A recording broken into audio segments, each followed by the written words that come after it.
For me is Yumu Hirano. He is a two-time silver medalist in the halfpipe, finishing in second place to Sean White in Pyeongchang. He's about to go absolutely buck wild on this halfpipe. Will we see that crazy triple out of him? You're watching the Japanese out there compete, and they're at the forefront of pushing where this sport is going. Here's his opportunity now to win the Dew Tour. Here he comes, Ayumu. I can't wait to see what he brings. There he goes! There he goes, ladies and gentlemen! Oh my word! That's the triple. That's what we've been talking about this whole time. Ayumu Hirano just changed the competition landscape for halfpipe snowboarding.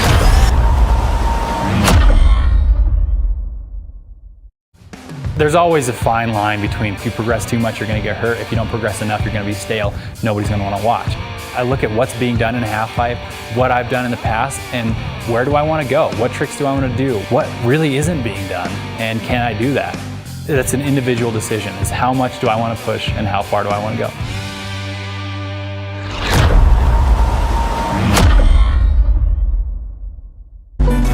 I'm a strong believer that this is far more of an art than a sport. It's my craft, it's my artwork. I like to show it off to the world. This is just a creative outlet. I love being outside. I love movement. I love just jumping off things. It's not only about the result, it's about how it looks, how the style is in the air. There is the athletic side and the artistic side. I just want to showcase what I'm capable of doing, and I want to represent skiing in a stylish way and hopefully catch some people that don't see skiing often. You really truly ski your best when you're having a good time, and that's when that flow and that creativity happens. That is what our sport is all about. What I think it really comes down to is doing it for yourself. Look at what's being done, what I've done in the past, and where do I want to go?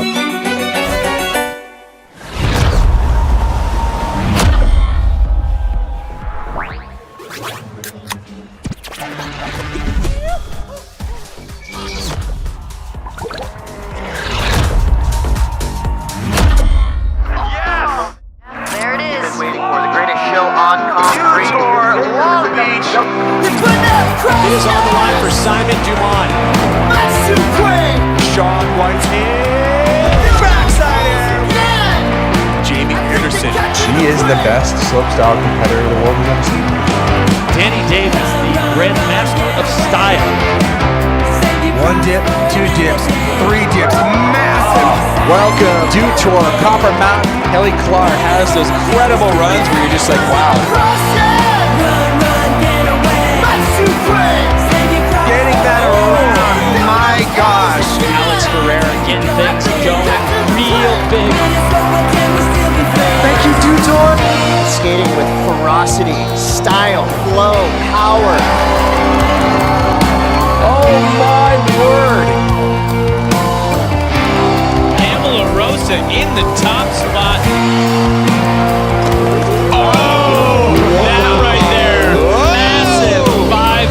That's the energy of skateboarding, you know, so I just love it.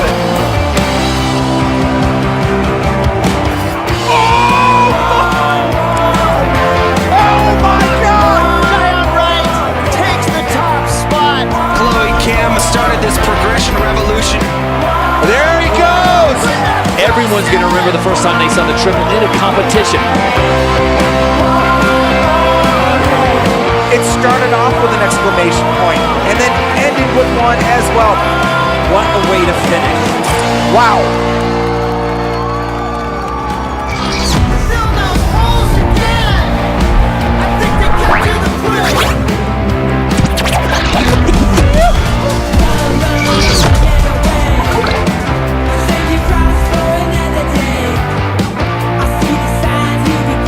Snow fans, welcome to a beautiful Bluebird Saturday morning here in Copper Mountain, Colorado. The perfect time and place to celebrate the legacy that is Dew Tour. We're going to kick off the day with men's ski Superpipe, and who better to talk us through the action than two goats of the sport, two of the best to ever do it, and now two of the best to talk about doing it.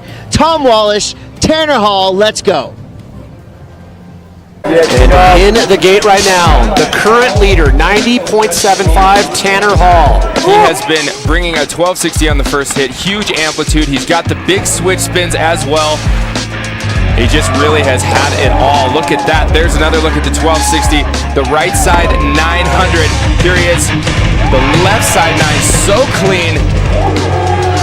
There's the alley flat spin 360. He invented that trick, and here he is, the switch 720. And there's a good look at the 1260 there, grabbing his tail right at the end of the ski. That's definitely what judges like to see. There's the alley flat spin 3.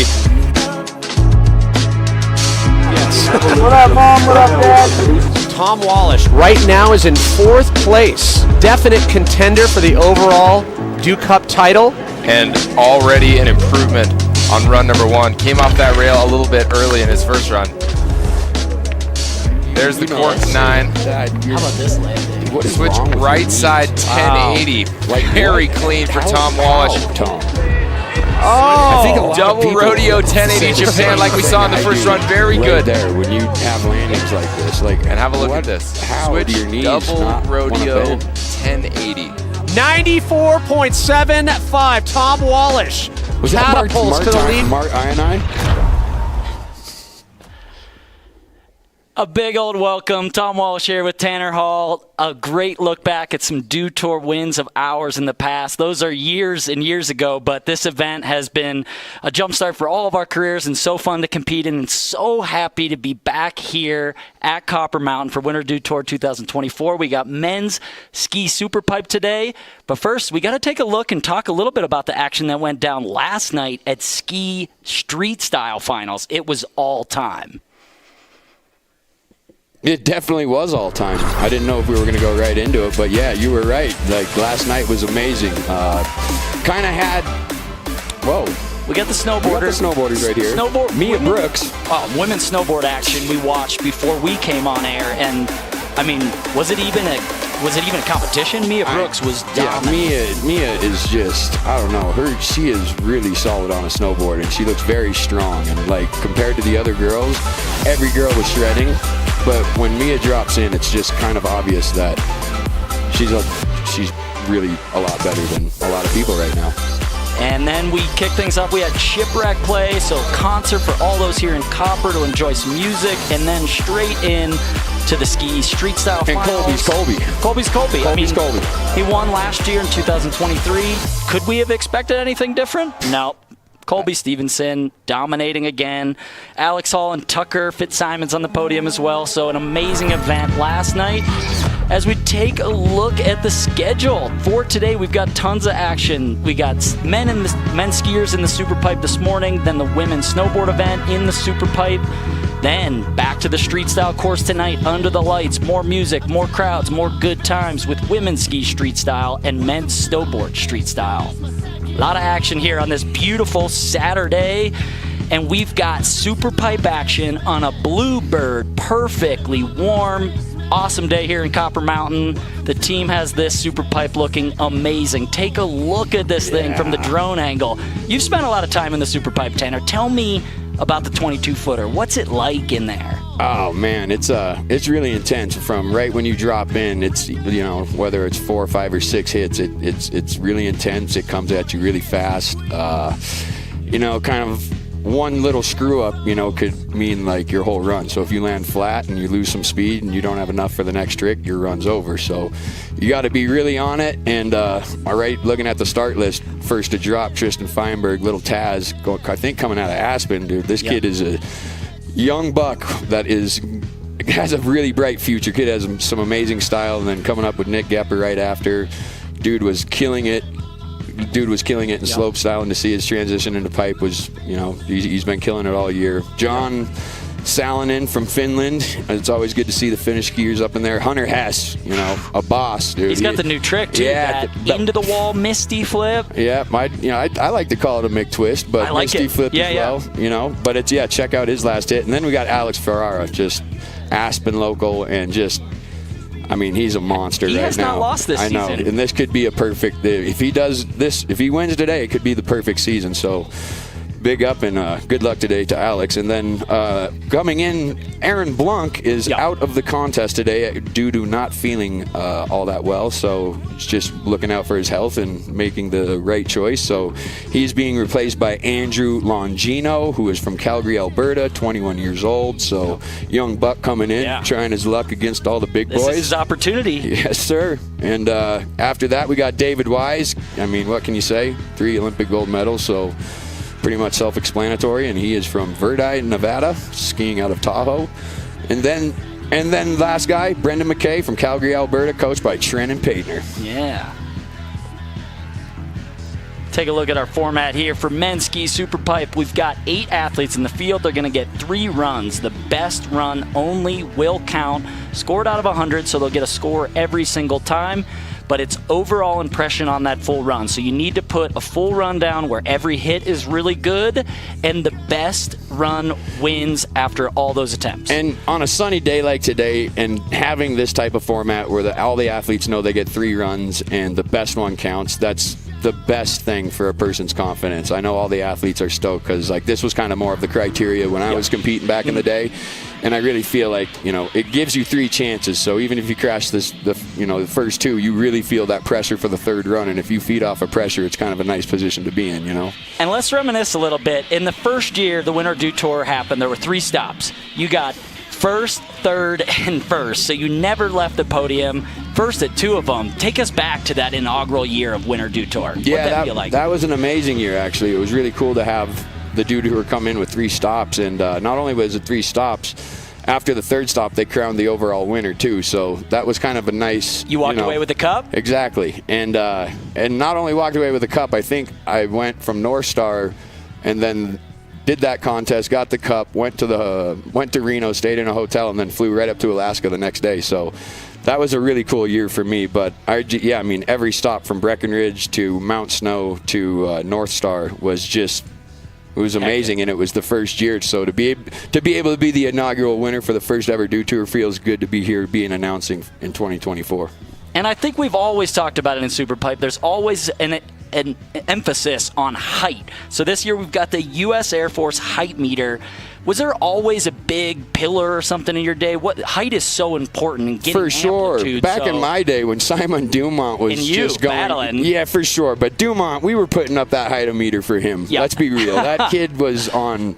That kid had rocket boosters in his feet back in the day. So, but I mean, it's always nice to have that height meter just so you can kind of see and get a judge, because when the pipe's 22 feet tall and you see somebody like, I'm going to make a snowboard reference, but Cashew, you know, when you see him do that huge backside air, not a lot of people realize that he had to travel 22 feet up to get 25 feet out. So he's pretty much 50 feet above dead flat ice. Yeah. And it's pretty amazing when you really think about it. So I'm really excited to see these. I'm really excited to see the skiers, because right now I know all of them have been shredding all year. They're on fire, and I'm really excited for the first kid, Taz, to drop in, because again, young up and comer with that type of style that we all love to watch. And we're about to get it going, and we're moments away from the men's ski Superpipe final. But for now, we'll take a quick break and take a look at some of the highlights of ski Superpipe over the years.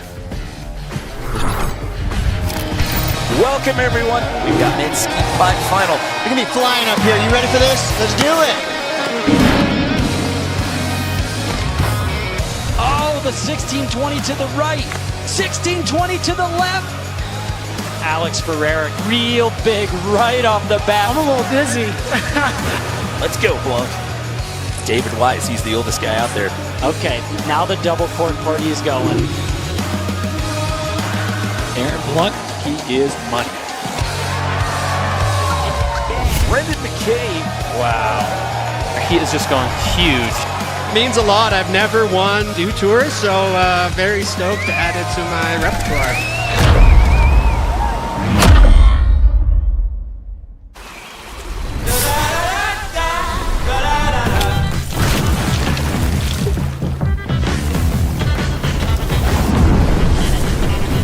Refresh your senses with a kick of citrus flavor. Do the Dew. Hey there, it's me. Food. Whenever you need me. Can I get that fried chicken? I'm ready for you. Especially when you're busy. And you're always busy. So awesome. But no matter what, we find time for this. So go ahead and enjoy the moment, because there's plenty to go around. Keep it easy, my friends. Sincerely, Food. Sincerely, Safeway. It's me, America's sweetheart, and I just love having a blast. The Mountain Dew Baja Blast. Kids party? Having a blast. Stuck in an elevator? Having a blast. Winning. Losing. Having a... Probe me already. Blast. I can have a blast anytime, anywhere. And with anyone? Mountain Dew Baja Blast. In stores everywhere. I, too, am having a blast. Looking for what comes next? For that moment when everything finally... 1 minute!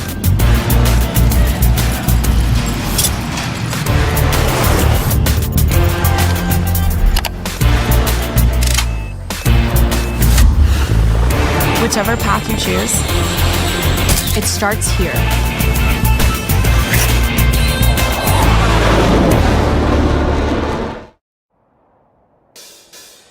Get ready to unleash their inner athlete. From their first turns to that first drop, first air, to the first time they leave you in the dust. Goepper has the terrain to grow their skills, build their confidence, and turn them into lifelong shredders. Challenge accepted. Goepper, the athlete's mountain.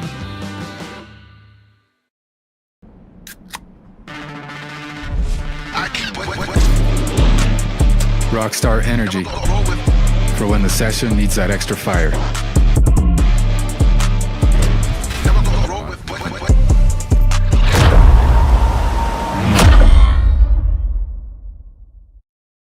Yo, what's up guys? Tom Wallish. Tanner Hall. Here at Winter Dew Tour 2024. About to check out the Superpipe GoPro course preview. Let's go. Let's get it.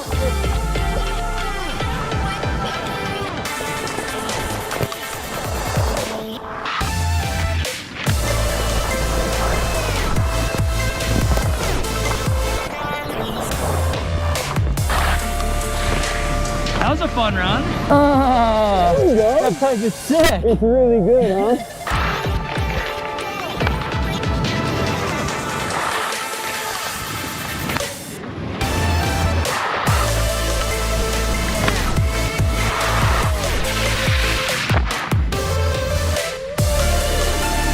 Oh, wow. So sick. I can't believe how fun that is.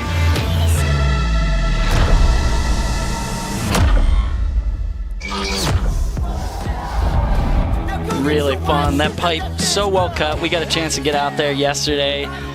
What'd you think of it, Tanner? I mean, it's scary to be back in there. I never competed in pipe, so I was intimidated by the whole thing. Tom Wallace, the pipe rider. Don't give me that, dog. You were throwing fives before I was yesterday. Yeah, but you got the 9 in there, and we're gonna get to see you, Tanner Hall, in the half pipe tomorrow for the 20th anniversary jam session. Back in the bib, dog. Back in the bib. Catch me in the start gate. I've been out there. Can't wait, can't wait. As we look at this super pipe from above, 22-foot walls, really, really long, a lot of hits, a lot of opportunities. Let's get this party started with the men's ski super pipe finals. And this is who we're talking about, little Taz. This is your pick. This is my guy right here. Tristan Feinberg. Tristan Feinberg, Aspen, Colorado. This kid is just, you know, some young kids, they just get it. Yeah. They just get it. This kid is one of those kids, and I'm stoked to see what he does right here. He's got flavor. He's got amplitude. You see that the goggles underneath the helmet? I know that's you. I know you rep that. I'm pretty old for it, but still do it. I heard you at Alta early season talking about I just can't do the goggle straps over the helmet. That's true. Boom, first rider out the gates, already pleasing Tom Wallish. That's what I like to see. Tristan had a rough start to the season, coming off a pretty gnarly head injury early in the year at a training camp, but just working his way back in slowly and steady, and out here to play, finally happy, healthy, and just a guy that loves to go big, add some flavor to the run. That switch drop in. Got a watch, bud. I'm backing up. Cap Sev. Wrapping up that right dub 12. Right into the left dub 12. Yeah, back-to-back 12s. Come on, Taz. Do not pop. And those guys are massive. Pop.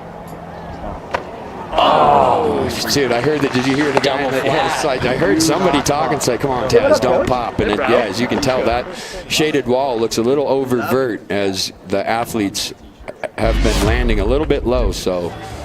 But nonetheless, great run. Sounded like Mike Riddle maybe in the background on the mic, the U.S.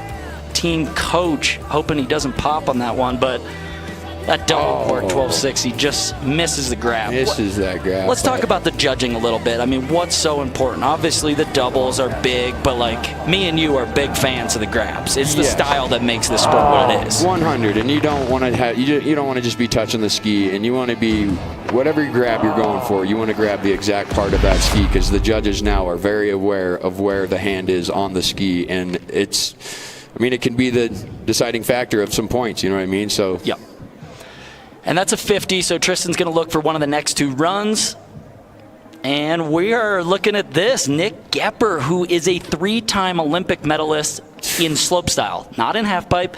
So he is recently retired. Look at these American coaches right here with these cowboy hats on. I mean, that fits Nick's vibe because what's he got on? Jeans. He's got on jeans. That's the Indiana roots for Nick Goepper, trying to make skiing and showcase skiing on this stage that it's accessible. That's like a Bruce Springsteen vibe up there, like Born in the USA type of vibe, you know? Exactly. And love to see Nick. I mean, his air awareness is so good, but the transition from jumps to halfpipe is hard. The halfpipe is so technical that I'm curious. This is Nick's first season competing in Superpipe. He's got some results, but could this be the first time he gets a win? I think so. I mean, he put up a new trick on his Instagram yesterday, so let's see if he can put it all together. Switch dub 10, starting off strong. Wow. Right 12. Right 12, into the left 12. All right, the right 10, and here we go. This was the new trick that we saw. The bone air to switch. Wow. That run was probably the best run I've ever seen Nick Goepper pull. I really think it was. Maybe lacking a little height in the middle there, but the tricks. I mean, 3 dubs and then the bone air. And the grabs. I mean, like you said, dude, it was all very put together. Gets all the way out of the tail. I like how he landed high tranny on that wall, too, right there on that right 12. High mute right there. And then the setup trick for the switch, the right 10. I mean, just solid. And then this right here. I think the first person to do that was Justin Dory, right? Correct. And Justin Dory's nickname was always Bone, so that became called the Bone Air after Justin Dory. So shout out to him for always pushing the limits of new rotations in the pipe. Run 1, 87.66, so that's definitely up in first place. It's a huge score. It's an 87, but you got to imagine by the end of 3 runs, we're going to see scores in the 90s. So we will definitely see the 9 club come into play. Okay, back to the top. This is John Salonen from Helsinki, Finland. So big up whoever his coach is, because that kit is better than any of our kits put together. It's nice. That's Pete Labnaski at the top. His son Gustav used to compete a lot of times in this, and a New Zealand native who's coaching John up there, and just fun to see. That's a good kit. That is a great kit. And again, dude, I always love seeing the Finnish skiers come into play. Antti Oilia, one of my favorite skiers in the world. But this is John Salen dropping in switch. He switched up 10. He had the Japan, it looked like, on that one. Oh, dub Japan on the right 12. Right, left 10. Switch right 7.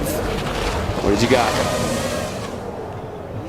Left 12 to end it off. Wow, John Salen with the full pull. That's a good run. As we take a look, you can see on the height meter over there from the U.S. Air Force, he got 5 hits.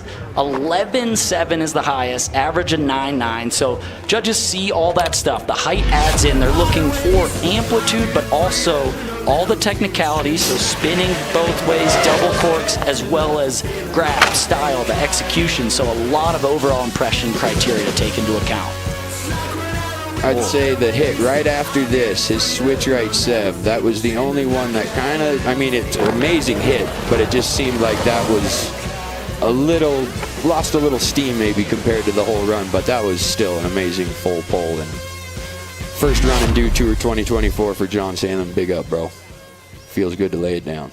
Yeah, what a way to start it off. It's an 81.33, so judges maybe being a bit harsh on the amplitude or some of those grabs. Puts him into second place, but we'll talk about it again. A lot of these events, we'll see the scores in the 90s that end up on the podium, so just getting things started, though. We're in run 1 of 3. Here we go. Hunter Hess, man. This kid has one of the coolest tricks. His last hit. Yep. Get ready, people, because it's one of the scarier looking tricks for a skier to do, but amazing because the kid can go really high in the air and do it perfectly every time, it seems like. So let's go, Hunter. And the movies this guy makes with AL, the Magma movies, like they're not normal. Yeah, he's not just a half-pipe skier. Hunter films in the backcountry, building natural jumps, films in the street environment. He builds natural jumps, huh? That's pretty wild. Building, I guess, jumps on natural terrain rather than with a snowcat. I got you, brother. This kid's just all around a monster. Like that hit right there. It's like, what? What is that? I think it's a switch 5. But it's corked, it's unique. Yeah, with that over-tweak safety. Wow. Oh. Maybe a miscue on the... Yeah, I don't know. I don't know what happened there. But that's a good thing about having the 3 runs, you know what I mean? Maybe he just had, he was just feeling a little with the cobwebs, you know what I mean? Dust them off and run 2, let's go. Yeah. That first hit, though, I want to see more pipe skiing like that. Yeah, slower rotation, but it's not always about the double cork and the 1260 and the 1620. Like, those slower rotations and those smaller ones can be really difficult when they're done like that. Like even Nico this year, like at X Games, watching that switch straight air first hit. I mean, there's not much to it, but it's one of the hardest tricks you can do. There's no movement really to it, but it's so hard to do it smooth and in control. It's a 43, so that's going to most likely be a throwaway run for Hunter, but again, that's the format here. 3 runs is a lot of opportunities, and only your best run will count. Okay. We got the boss coming into the gate. Alex Ferreira, in the midst of an undefeated season, he's got too many do tours to count, too many results from every single event, Olympic medals, X Games, do tour wins, Grand Prix, everything, and he is currently undefeated on the season. Can he maintain that today? Here we go. And his ski tech, we've got to give a shout out to Taylor Seaton, keeping him going about as fast as he can possibly go all day long. And there's that, wow, right dub 16, oh my gosh. Into the left 10. Wow. Switch right 10. Into the left 16. Okay. 2 1620s from Alex Ferreira. Those 1620s look like it's as easy as a 900 for him. It might be. I'm speechless because it really does look like it's easier than his 900. That last one he just didn't even really look like he went as high as he wanted to, but it looked like it was the easiest trick for him. It's amazing how good these kids are getting at half-pipe skiing. I really like the variety of this that landing too. Right there. That landing. I like how he's landing up high. Maintaining speed. Like on a trick like that to not pop, it's got to just be a scary commitment. So 2 1620s, one to the left and the right. It's lame to say, but spinning both directions that much is truly like doing something. It's so unnatural to be able to do it both ways. To see that left side 1080 followed up to switch right side 1080, but not dubs, like I'm a big fan of that. Yeah. You know. Look how low he lands on that final hit. And then obviously you see him swinging that pole. That is his signature move. It's an old mogul thing to swing the pole around. And there's a reason he's stoked. 92.66. Wow. And let's check in with Chris Cote, who's got Alex Ferreira just put up a 92.66. Alex, that's exactly how you want to start your morning, already up into the 90s. How you feeling so far after your first run? I feel absolutely fantastic. Thank you so much, Goepper. Thank you, Do Tour. Let's have a great contest. Heck yeah, what's the plan from here on out? Step it up, right? Let's get it. Step it up, Alex, your new leader. Let's go. I feel like Alex drinks a lot of coffee. He's always fired up. He's fired up. Fired up Ferreira is what his friends call him. He is. Yeah, he likes the espressos, it seems like. He's been drinking Baja Blast. And here we go. This is Aaron Blunck's replacement. Andrew Longino. from Calgary. So you know Calgary, the Olympic Park there, they've got an amazing 22-foot super pipe. They've got a Trenton painter. Yeah, they've got one of the best coaches in the game. So Aaron had to step out, but this is a huge opportunity here for Andrew to take advantage. Oh my gosh. That, ladies and gentlemen, that, I don't know if you know how he almost just died right there, but he came close to death. That was an edge catch going switch, and he held it together. I don't know how he did that first switch 7. And oh my gosh. All right, Andrew. 1260 with no pipe left. We see you. Just calm it down a bit, bud. Holy smokes, dude. That drop, let's take a look at the top here. What went wrong? I think he started going real fast, and right there, it's that bump. Yeah. A little bit of a bump in the bottom of that transition, so the ski gets offline. Dude, I cannot believe he was able to do that cab 7. And into a right side double cork? Yeah, what? Holy smokes, Andrew. Well, I mean, his runs has the making of, just looks like going switch is a little bit funky in there, maybe, for him today. But that could just be run 1 jitters, you know? He didn't even know that he was competing until, what, 5 minutes before the comp? Yeah. So way to throw it together. You can hear him. He cannot believe. That's a 64.33, so judges a little harsh there, but they got to be, he's got more runs. Get the first run jitters out of the way. 2 more runs to go for Andrew to put up a big score. Yep, and here we go. David Wise. I think he's won this Dew Tour 3 times. I think he's got 3 Olympic gold medals. I think he's got multiple X Games gold medals. He's got all the results. He's got all the results. He competed in the first winter Dew Tour event ever contested in the pipe and is still competing today. So that's 16 years of competing in this event. I mean, one of the longest careers in Superpipe skiing. Wow. And another switch drop in. That's a really nice angle. That drone angle shows that switch drop in very well. Switch 9, switch 7. Here we go. Right dub 12 mute. Lost a little speed, it looked like, right there. Yeah, it just seems to be going a little lower than we're used to seeing David. He's a strong, bigger guy, usually can pump through those transitions and really get some amplitude, but just maybe landing a bit low. How important is it, Tanner, to land at the top of this transition? Take us through like the physics of that Superpipe. Well, you definitely want to be landing high because that obviously that gives you more pipe to pump and get more speed so you can keep the amplitude going up. But when you land a little low, and as you saw right there, he landed low and facing straight down the pipe. So if you land like 90 degrees facing straight down the pipe and a little bit low and you scrape a little bit, I mean, the speed's gone, your run's done. So this is it. Half pipe's a very intense, like you pick your line from right when you drop in and you want to hold that edge. You don't want to scrub speed and you want to stay on it from start to finish. Yep. And back to the top, this is Brendan Mackay from Canada, another Calgary boy, and last year's Dew Tour winner in 2023. That's why he is last to drop. Final athlete of the first runs of men's ski Superpipe finals. And all these Canadian kids get to ride with Noah Bowman a lot, so it's these kids are really lucky to ride with one of the best, edge carver pipe riders in the entire world. So let's see what Brandon's got. Oh, yes. Oh, yes. Okay, Brandon, we see you. Talk to him.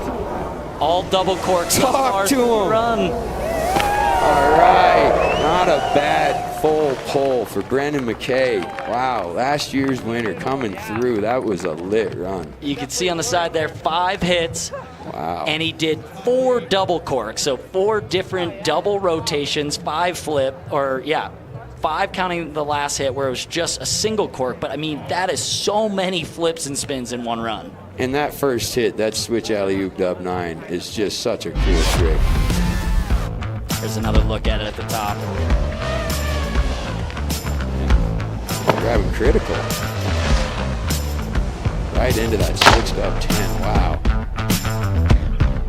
Into the right side 12.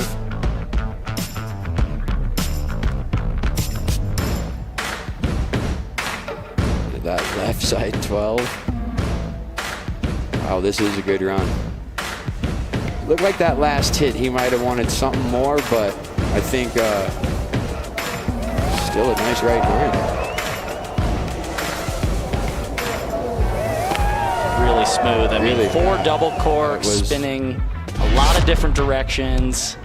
See what the judges think. How's that stack up? Here we go, 90. It's a 90, so that puts Brendan Mackay into second place, just behind Alex Ferreira in first, Nick Goepper in third. So we've got some podium spots, we've got some 90s point scores, but that's only the end of run 1. We've got 2 more runs in the Superpipe here as we take a look at Alex Ferreira currently sitting atop the podium with a 92.66. And we'll be back for more of run 2 and run 3 where the best run counts, and it is Dutour Superpipe Final.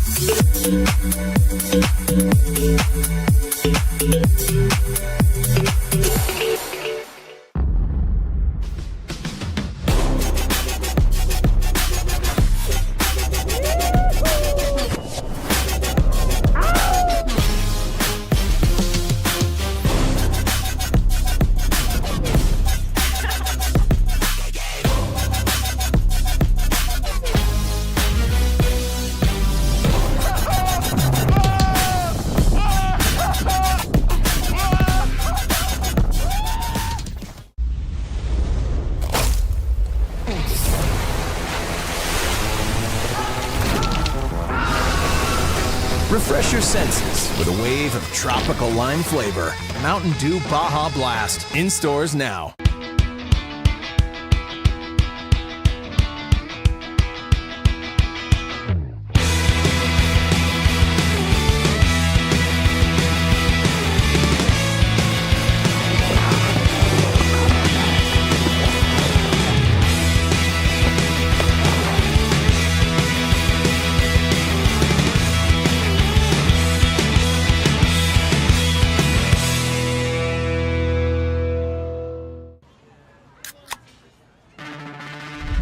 Rockstar Energy to help me take it to the next level.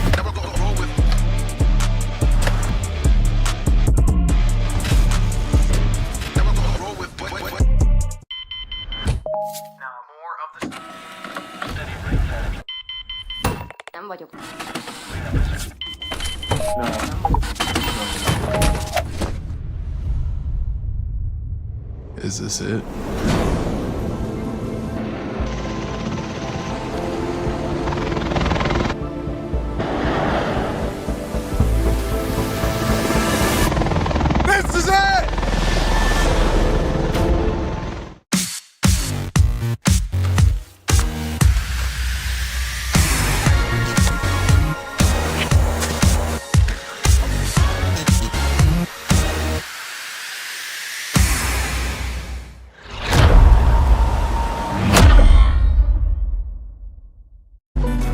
I'm a strong believer that this is far more of an art than a sport. It's my craft, it's my artwork.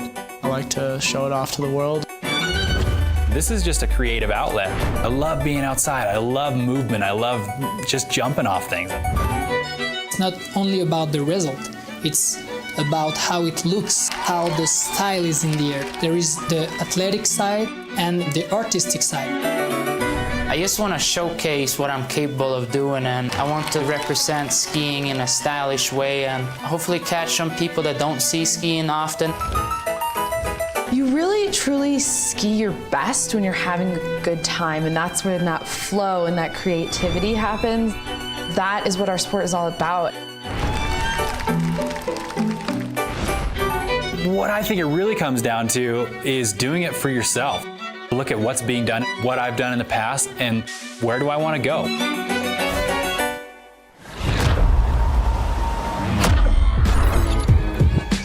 Yeah, we really are having a great time out here at Dew Tour. The celebration continues. We've been doing this 20 amazing years, and so far, this year has been the best yet.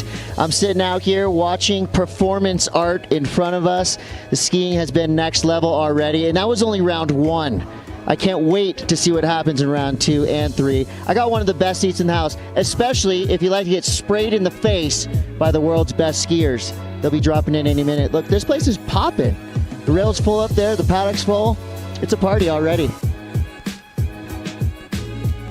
It does look like a party. Thanks, Chris. So fun down there. Skiing really is an art form. Same with all these action sports. The beauty of it, the grabs, the style.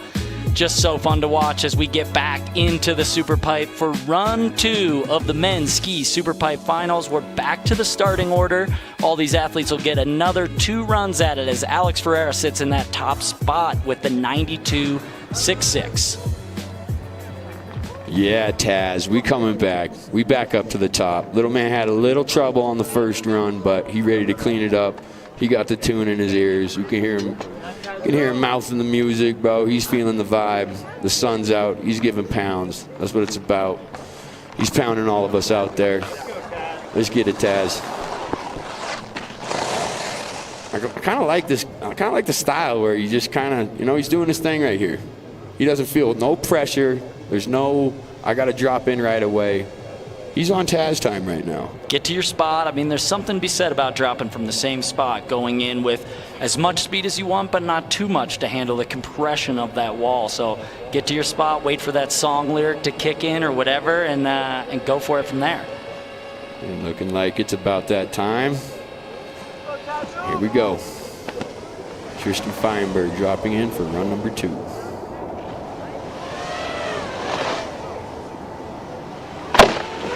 Sev. Wow. Right 12 to the top of the tranny. Followed up with left 12. Going into that right 9. And then that's where he had trouble. Stomped it. Still went low, but that's where he had trouble, and he put it to his feet, so right on Tristan. Tristan Feinberg, huge popping out. Take a look at the U.S. Air Force height meter on the right there, collecting all the data for us so we can see the average height, the max height. That's what really matters. That amplitude is a huge factor in the Superpipe as we look back at all this run had to offer. That was one of the best right 12s of the day. So high up on the transition. That was a textbook, and it's so nice to see him landing at the top of the train. And then down here at the bottom, you talked about it. He fell on that first hit. What's it like landing this low? Oh my God, it's not fun. Because you see it, you're going down to the bottom, and all you can really do is tell yourself that this is going to suck, but be strong and make it through it. He did exactly that, so. Has he been doing the leg press? What's he been doing? Those are strong. I mean, that's a hard landing. As we take a look at the score, it's a 76. So he bumps up a bit, but I think if he, just doesn't pop as much on that bottom and can land a little higher and maybe add a little something to one of those switch 7s or right 9s, and he's in the money. Yeah. As we go back to the top, this is Nick Goepper out of Indiana. Perfect North boy. Slope style for the last 12 to 15 years, but now into the Superpipe after retiring from slope style competition. And this is his first season competing. He's already sitting on an 87.66 and great score to start on. Now looking to improve. See if he can get up into the 90s, take over one of those first or second spots. Looks like he's going to school instead of like dropping into a pipe run right now. It's pretty awesome style. Just got back from baling hay out there on the farm with his Indiana friends. And here we go.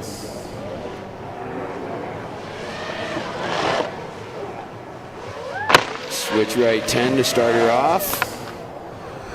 Right dub 12. Wow. Goepper's landing up high on that wall too. And that Goepper. Back-to-back dub 12s. That right 10, and here's that switch bone air. Ended a little low, but I mean, that's a new trick for him, and he is grabbing it and doing it very well. And yeah, Nick, I can't believe my eyes every time he drops in. I mean, just so impressive to make the change from one discipline to the other and be so proficient so quickly. Those 2 double cork 1260s to the right and Look left at those so landings right there. Both of them just at the top.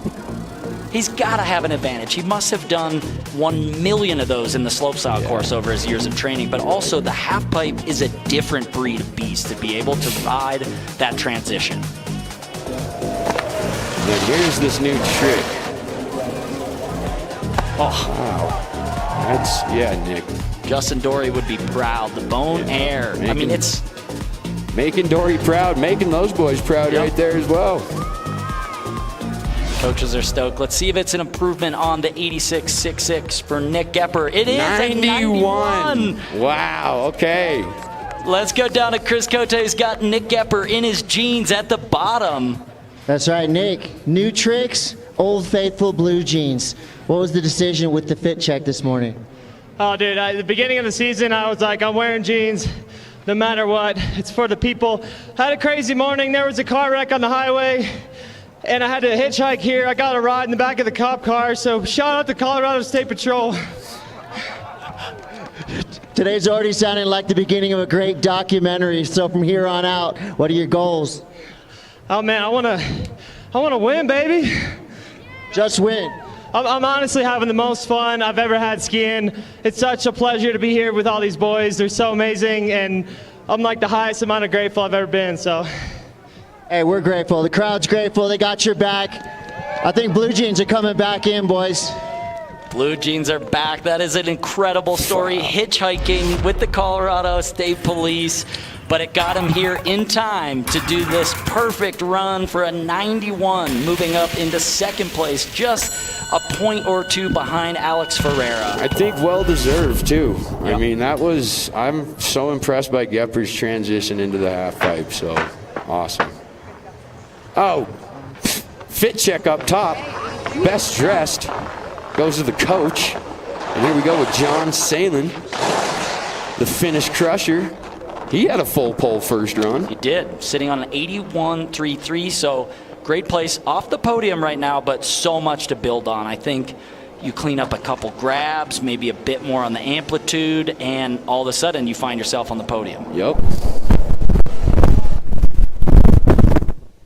Switched up 10 like a boss. Wow, that right dub 12 with the dub Japan. See,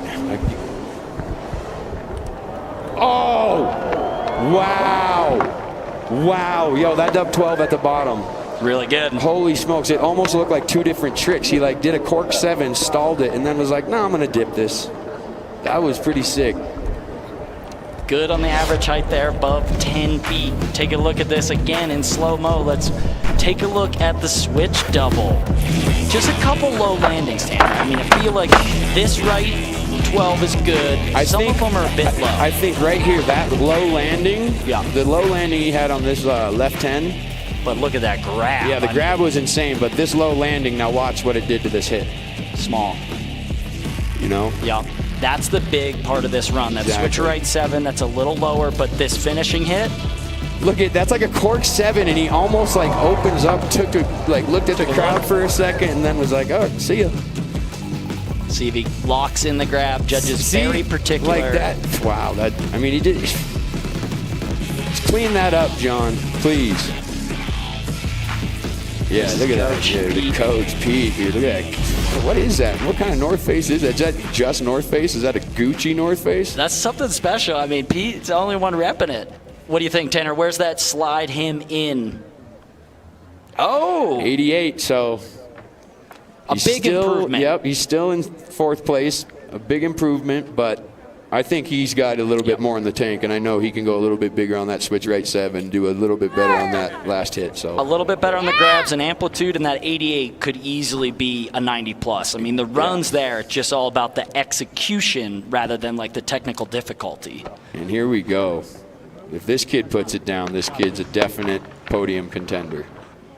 Hunter Hess has one of the funner runs to watch right now. Had a little trouble in the first run putting it down, but I know this kid, and I know his contest head, and I know his head, and He's about to lay it down. Hunter's had quite the year. I mean, been competing for a long time, but recently, this year, been able to put a bunch of runs down, found his style, his run that works, and he's been on lots of podiums this season, kind of for the first time, because he finally stuck to something he does best, and that's tricks like this first hit. Wow. Switch 5 over tweak safety. Switch right 10. To the left 12. Come on, Hunter. And to the right 12. Does he? Oh. Yeah, it's a game of not popping today. You know, you really want to just be aggressive on that takeoff instead of like using your legs to force yourself into a pop. You kind of just want to get to the top and just suck your knees up and away. So the easier you are on the pop, and we always called it just being more aggressive. Don't pop, just be aggressive. So if Hunter more can stable through that wall and just don't holding collapse, it. don't pop, Exactly. just stay stable and trust that wall is built perfectly, that it's going to put you right back in. It's tough when you're losing speed. I gotta imagine your instinct to get the trick around is to pop, but you gotta just be strong, is what you're saying. Exactly. Okay. So a little low on that final landing. Hunter's probably going to be looking for the next round. We still want to see that final hit that we're talking about. Yeah, we need to see that final hit. All right, Alex Ferreira back in the start gate, run number 2. This kid's on the top of the leaderboard right now. Like always, this is a generally comfortable position. And I'll tell you what, you saw his first run. We know that he can land a little higher and clean it up a little bit better, so just watch this.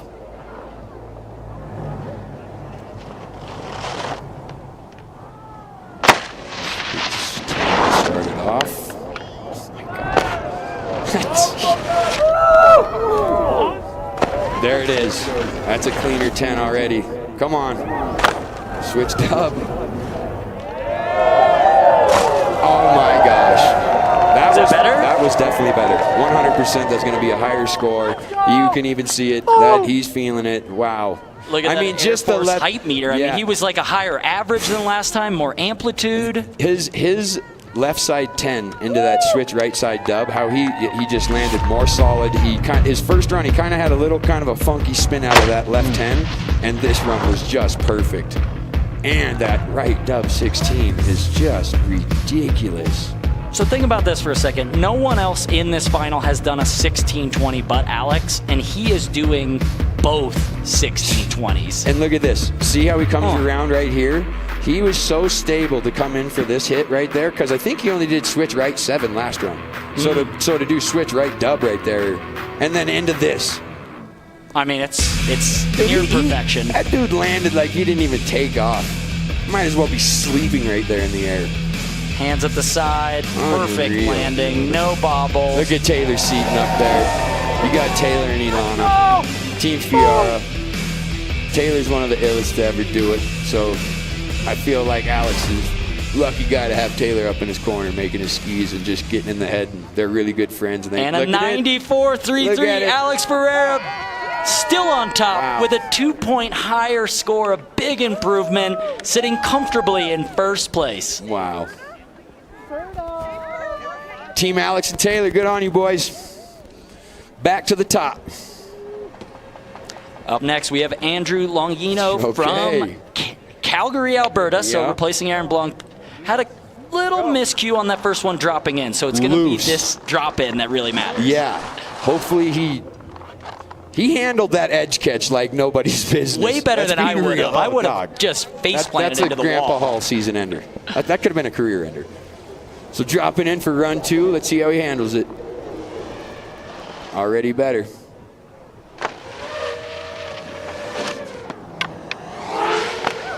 Right up 12. Ooh. Left 7.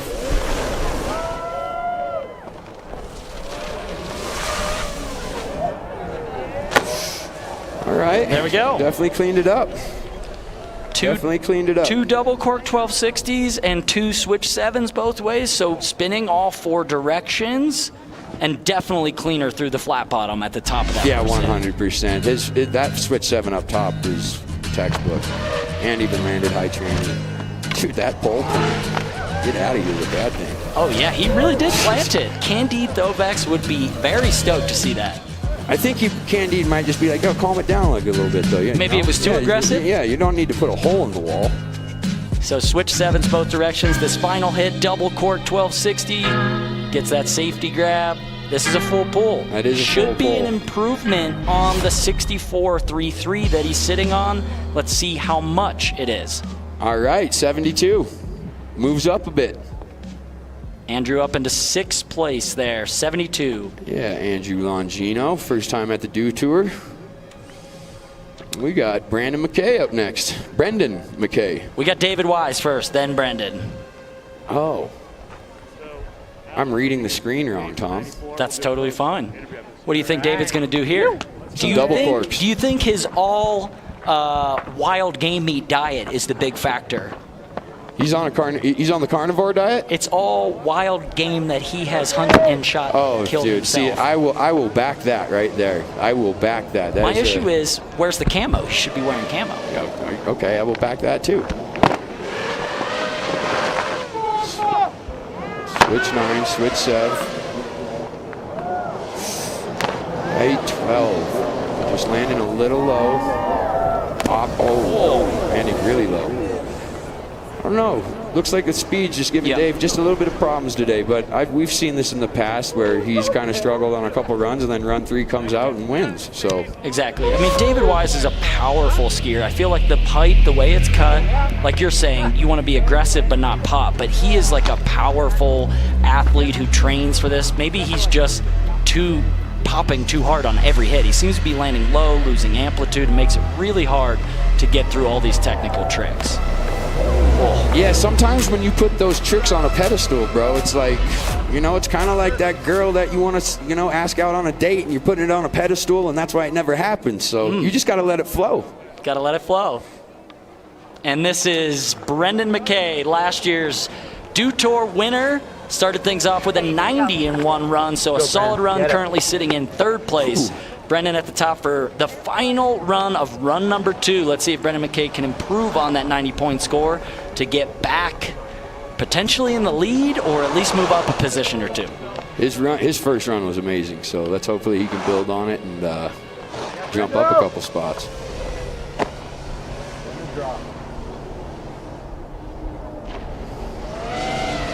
Switch, alley-oop, dub! Some amplitude on that one. He definitely went bigger, but he also landed lower, so that switch dub 10 was a little bit smaller. But then, boom, we right back at it. Oh, come on, buddy. Wow. Come on. Oh, Brendan Mackay. Wow.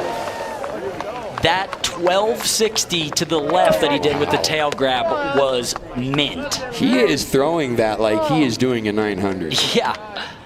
That is the slowest setting dub 12 I've ever seen in a pipe. This was also a loud run. I feel like landing low on a lot of these, you could hear the slams, but... Dude, that hit.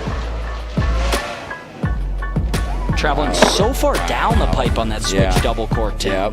Well, that's how you can actually, compensate to get some more speed. If you land low and you angle down the pipe a little bit, you're going downhill, more downhill, you're going faster. So gaining speed by going further downhill, you might not get the amplitude out of the pipe points. But with just going downhill, that hit, you're going to land and come up and you'll get back on your line. True.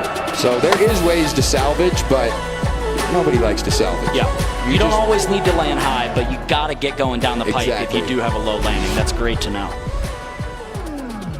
Let's see what the score is for Brendan Mackay. Has a 90. Will it be an improvement? Just slightly. Big up Josh Jones down there. It's a 93.3. Really, yeah, PT of the year down there. So Brendan Mackay will settle for 3rd place at the end of run number 2. But again, this is a 3-run final. Only the best round counts, so every one of these 8 athletes in the field still has a chance to put down a full run and take over the top spot. We've got 1 run to go. We're going to take a look and go down to Chris Cote now with Alex Ferreira, our current leader in this men's ski superpipe final. Well, Alex, the equation worked. Go bigger, go faster, scores go up. That's exactly right. Just do it for the people, right? I love to see it. And, you know, beyond the points, beyond the prize money and all that stuff, can you put into words the joy that you felt riding out of that pipe after you nailed that second run? There's no other feeling like it. It's priceless. It's just pure jubilation, euphoria. And to be able to do this as my job, I feel like the luckiest person in the world. Thank you to everyone who helps me and supports me. That's what makes it happen. Well, you get to do it again, and we get to watch you. Good luck in the final. And this is a little look back at Alex Ferreira's leading run, a 94.33, 1620s in both directions, some perfect grabs. He's in the midst of an undefeated Superpipe season. Will this be the final cap-off to the perfect year for Alex Ferreira? We'll be back with run number 3 in the Superpipe finals when we return.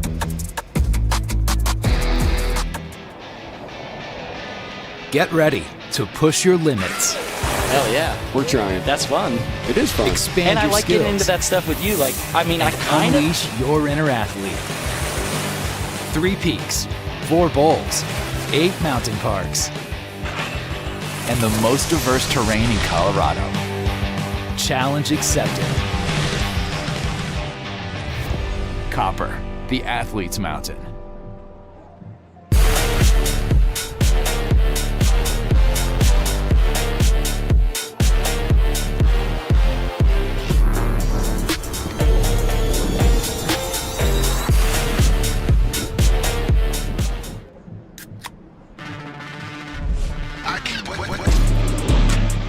Rockstar energy for when the session needs that extra fire.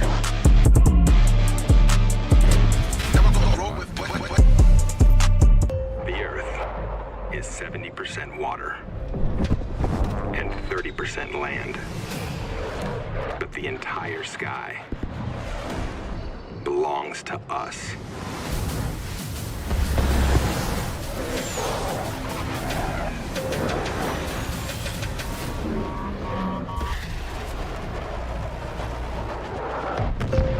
Copy that. Aim high, Airman.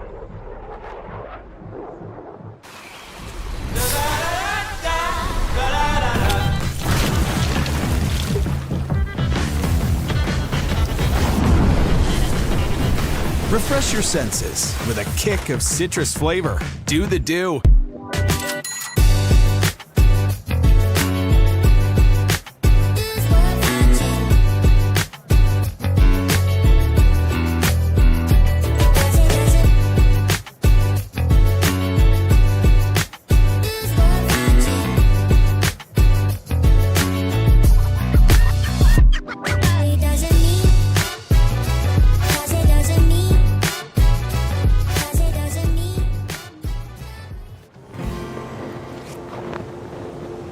Time to go? Not yet.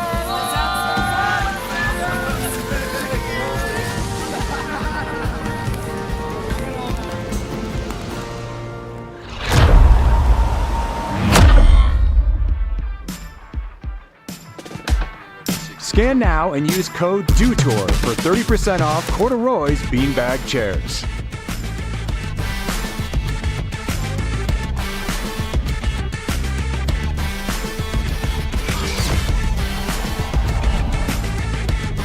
Being here at DEWTOUR over the years, but always in the spirit of snowboarding and fun. Come on up, come on up. This way to the fun zone. This is kind of special access right here, but we're gonna give you guys a little sneak peek. All right, beanbags. Get comfortable on the beanbags, dude. Don't be scared to just hop into a beanbag, okay? Or you can sit right here and have a little drink. We got a DJ set up over here. Don't touch. This is what we're here for, folks.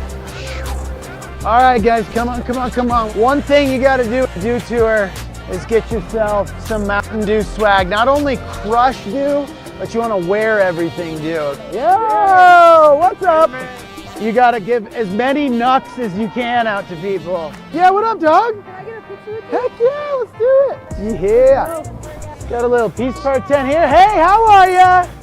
You know, I come to Goepper and they've got a great snowboard park, good piece park here, And really, when I show up to Goepper, I haven't been on my pipe boards very much. So it's nice for me to get out in the park and just like carve around on these fresh boards. Okay, come on over here. They let me park my rig here, which is pretty sick. It's kind of the main do zone. Come check it out. Come on, come on. Spin it up. I don't know what it's for, but it's cool. This is for jibbing. You come up here, backside tail slide. Come get your photos taken and this beautiful art backdrop. This stud here, he's gonna be around. You guys are gonna see him a lot this week. Come quickly this way. It's gonna be popping. There's gonna be music on this stage, people jibbing in the street style course, half pipe contests. We're not your basic contest. We've gotten to have fun and change up the format a bit, change it up to a modified Superpipe, take out slope style and add a street style jam. Come on out, come hang with us. I'm gonna go to practice. 20 years of do tour, folks.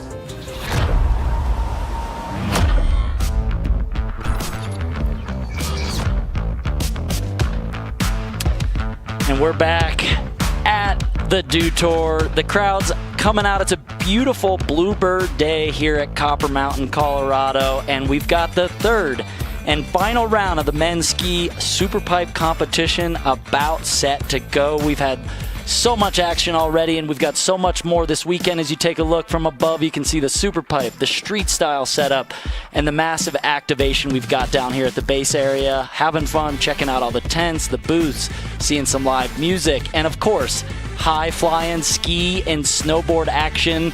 As we check out the standings, Alex Ferreira sitting in first with a 94.33.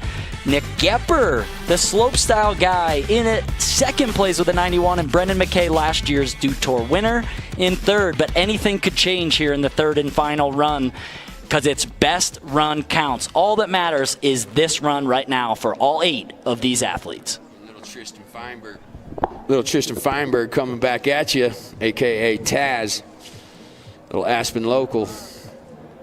And I really like watching this kid style, no matter if it's in the pipe, on rails, jumps.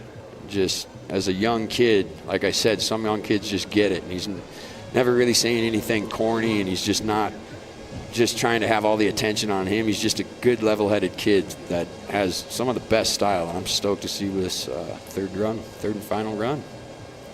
What's he got to do to improve on that 76, Tanner? You know, I think Taz, like you said, he might just be easing back in, because, like, if you have a serious head injury, you know, the brain is, like, the most special part of the body, the brain and the heart. So I think if Taz just, you know, keeps it on edge and tries to land higher,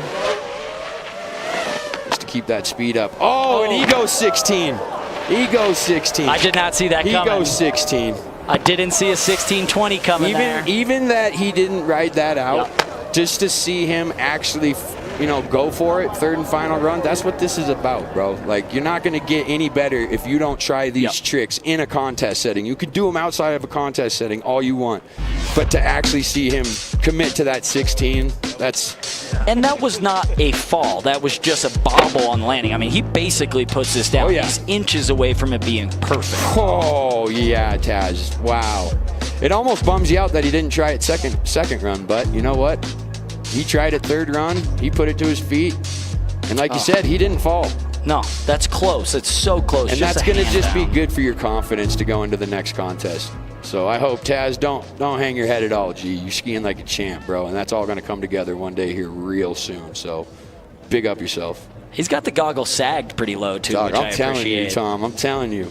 You watch more of that kid skiing, you're going to be hyped. Okay, and next in the gate, Nick Goepper in the jeans with the flame helmet. I was going to say, that's a flaming helmet. That's a flaming helmet. That thing is on fire. His head is on fire. He's currently sitting on a 91, put 2 really clean runs down, a big improvement on run 2, and now he's only 3.33 points away from Alex Ferreira, but we got to say, Alex's run is going to be almost so technical. It's going to almost be impossible to beat today, but I'm going to tell you, Nick is the MVP rider of halfpipe right now in my mind, especially coming at you with that bottom trick, and that's a new trick, and it just seems like every time he's getting in the pipe, he's coming up with something new and trying to just make his run more and more polished, and now it's looking like he's been riding halfpipe his whole life.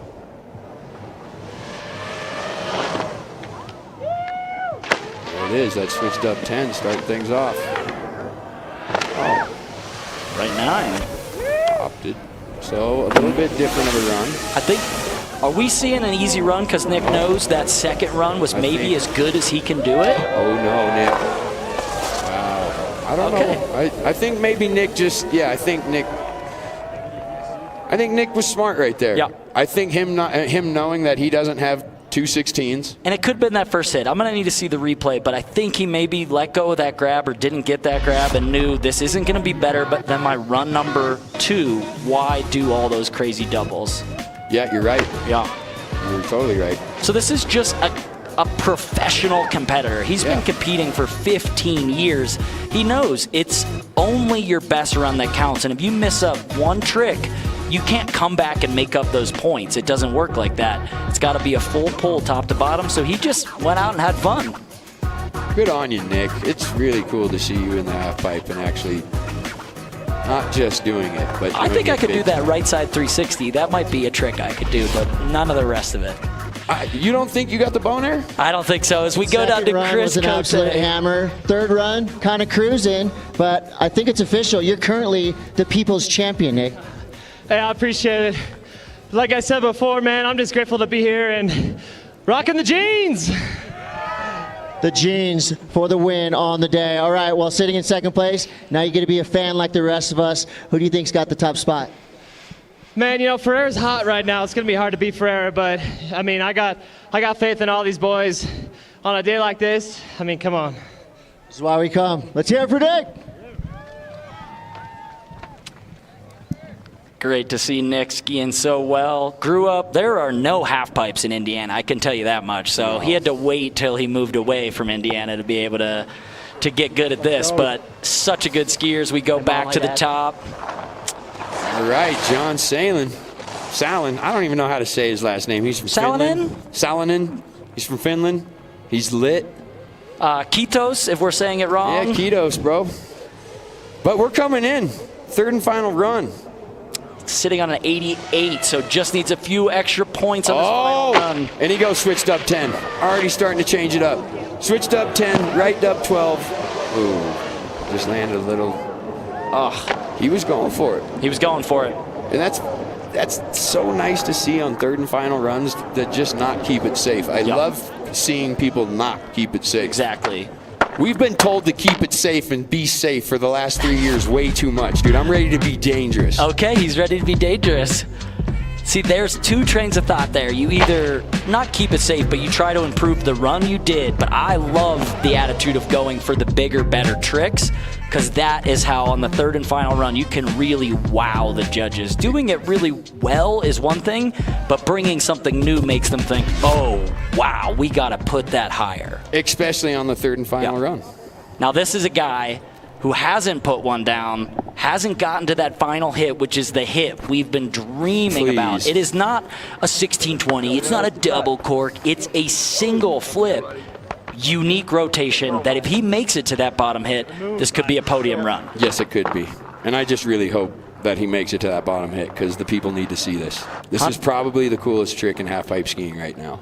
Hunter Hess currently sitting on a 46 as his highest score, but it is third and final run. This is the only run that matters. Needs a full pull here to get up. Hunter's good with pressure too, you know what I mean? Like I think people like Hunter thrive on a moment like this. So let's just hope he makes it to that last hit on this third and final run.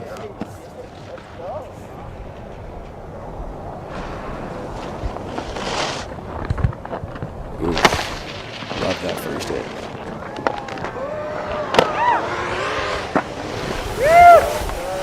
Come on. Come on, Hunter. Come on. Gets it around. Here it is. Yes! Yes! That was the sickest. Whoa. Whoa! That looked like he almost didn't like throw enough into it. Yeah. In a way. Something looked funky up at top, but that added to the illness.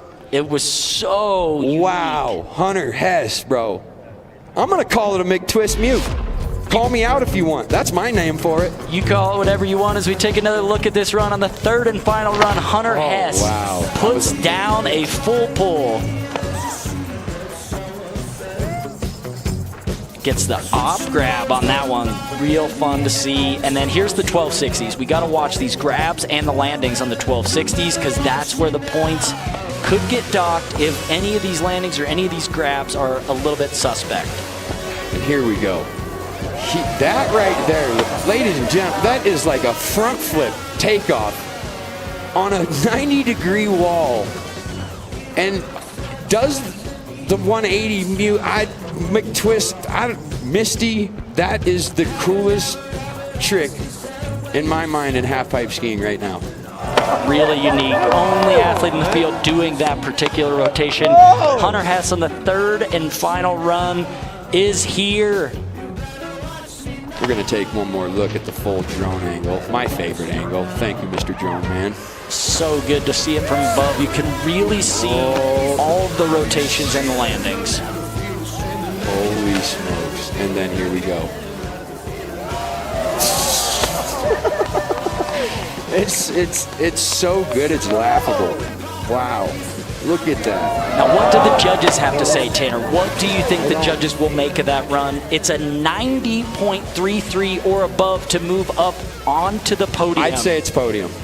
I don't think it's taken over Alex, but in my brain, if I was a judge, I'd put that in the podium. It's an 87.33 for Hunter Hess, and he'll have to settle for 5th place. And that's why I'm not a judge. Right there, Tom. We're going to go down to Chris and get the feedback. What do you call it, Hunter Hess? Well, not quite the result you wanted, but Tanner Hall just said that that's his new favorite trick in all of skiing. Tell us about the last trick you did on that wall. I just wanted to switch it up. I feel like I just kept doing the exact same stuff year in and year out, and I was pretty over it, but I was happy people liked it. It's cool. Thanks, Tanner. What's it called? It means a lot.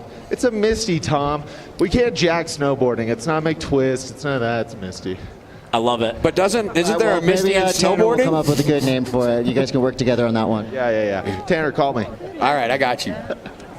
Okay, well, we could come up with something for it. Misty is a ski term. McTwist comes from snowboarding, skateboarding. I'm pretty so sure snowboarders were doing Misties before we were.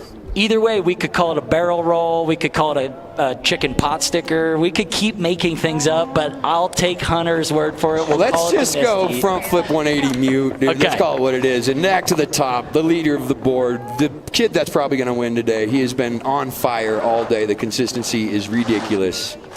What do you think? He currently has the 2 highest scores of the day, would be leading with his first or second run. In his third and final run, does he go bigger? Do you take a victory lap, just have fun? His second run was, can you do it better? It was nearly perfection. Alex Ferreira in the Superpipe, current leader. I don't think he's going to take it mellow. No, he's not. See this 10? Get this switch dub. That was a better switch dub. Really good switch double. Oh! Alex Ferreira, the first ever double cork 18 in the pipe at a event. What are you, Alex? Yes, that's what we're talking about. Fire it up, kid. 5 full rotations on that one, 1,800 on the bottom hit. So he was thinking, you know what? I got more. I might be the only guy landing the 16s, but why don't I do an 18? That right 16 is just perfect. And I love this. The grab on that 10 and then the hands at the side as he twists around. And this switch right dub, this run was better than last run too. Japan. Had it better. Boom. If he had a little bit more amplitude on this final hit, I think he could have landed. Oh, wow. The first dub 18 in pipe. Maybe he's done it before, but I've never seen that in an event. Oh, and dude. It was there. It was there. He got robbed. That is so much spinning. Oh my gosh, Alex. Wow. Okay, so that is not going to be an improvement on his 94.33. He gets a 37 for that run with the fall at the end. But sitting in first place, we got to ask him about that final hit.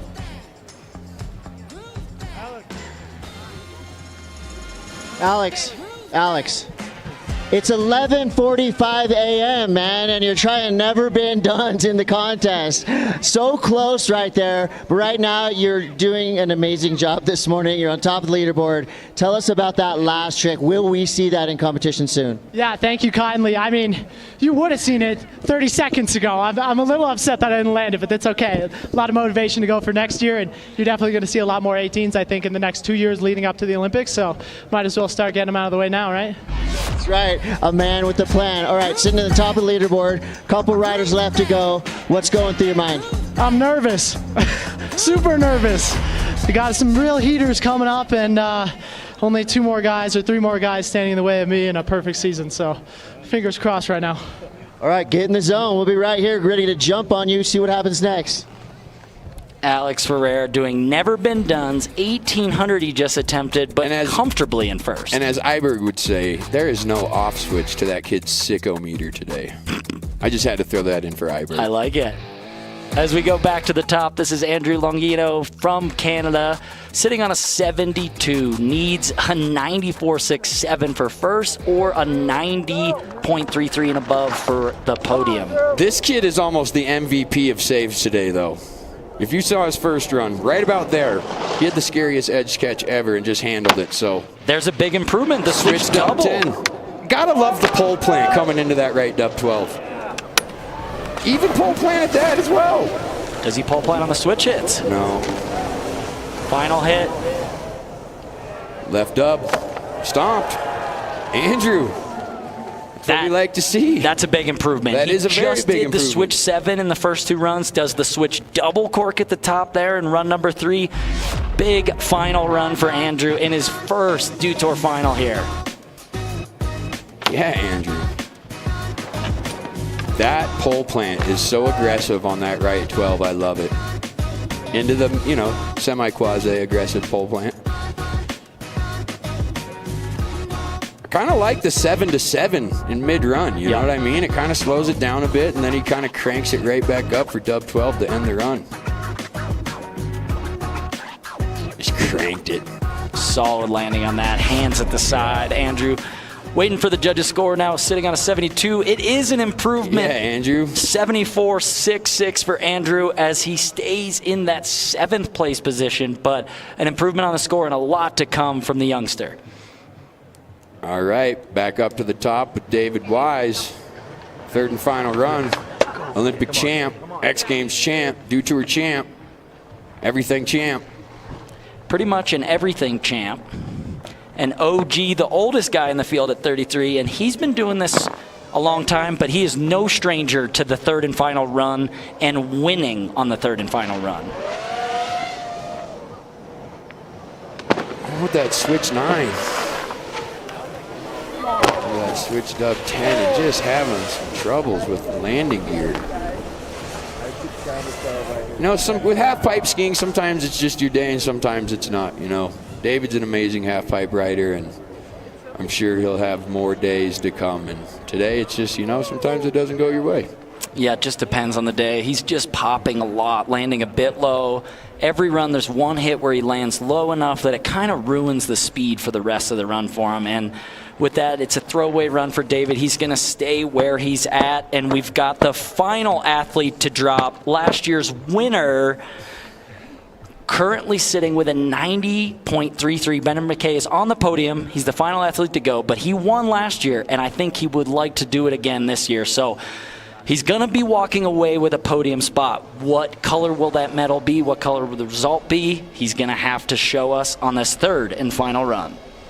And I think he's ready. He's ready. He's about to show up.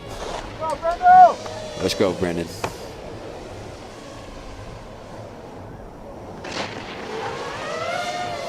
Oh, yes. Yes. Right at the top. You could just tell his takeoff was so much more patient. Amazing. That right dub 12. Compensates. Hit that left 12. Wow. Good. No right 9 at the end on that There one. wasn't.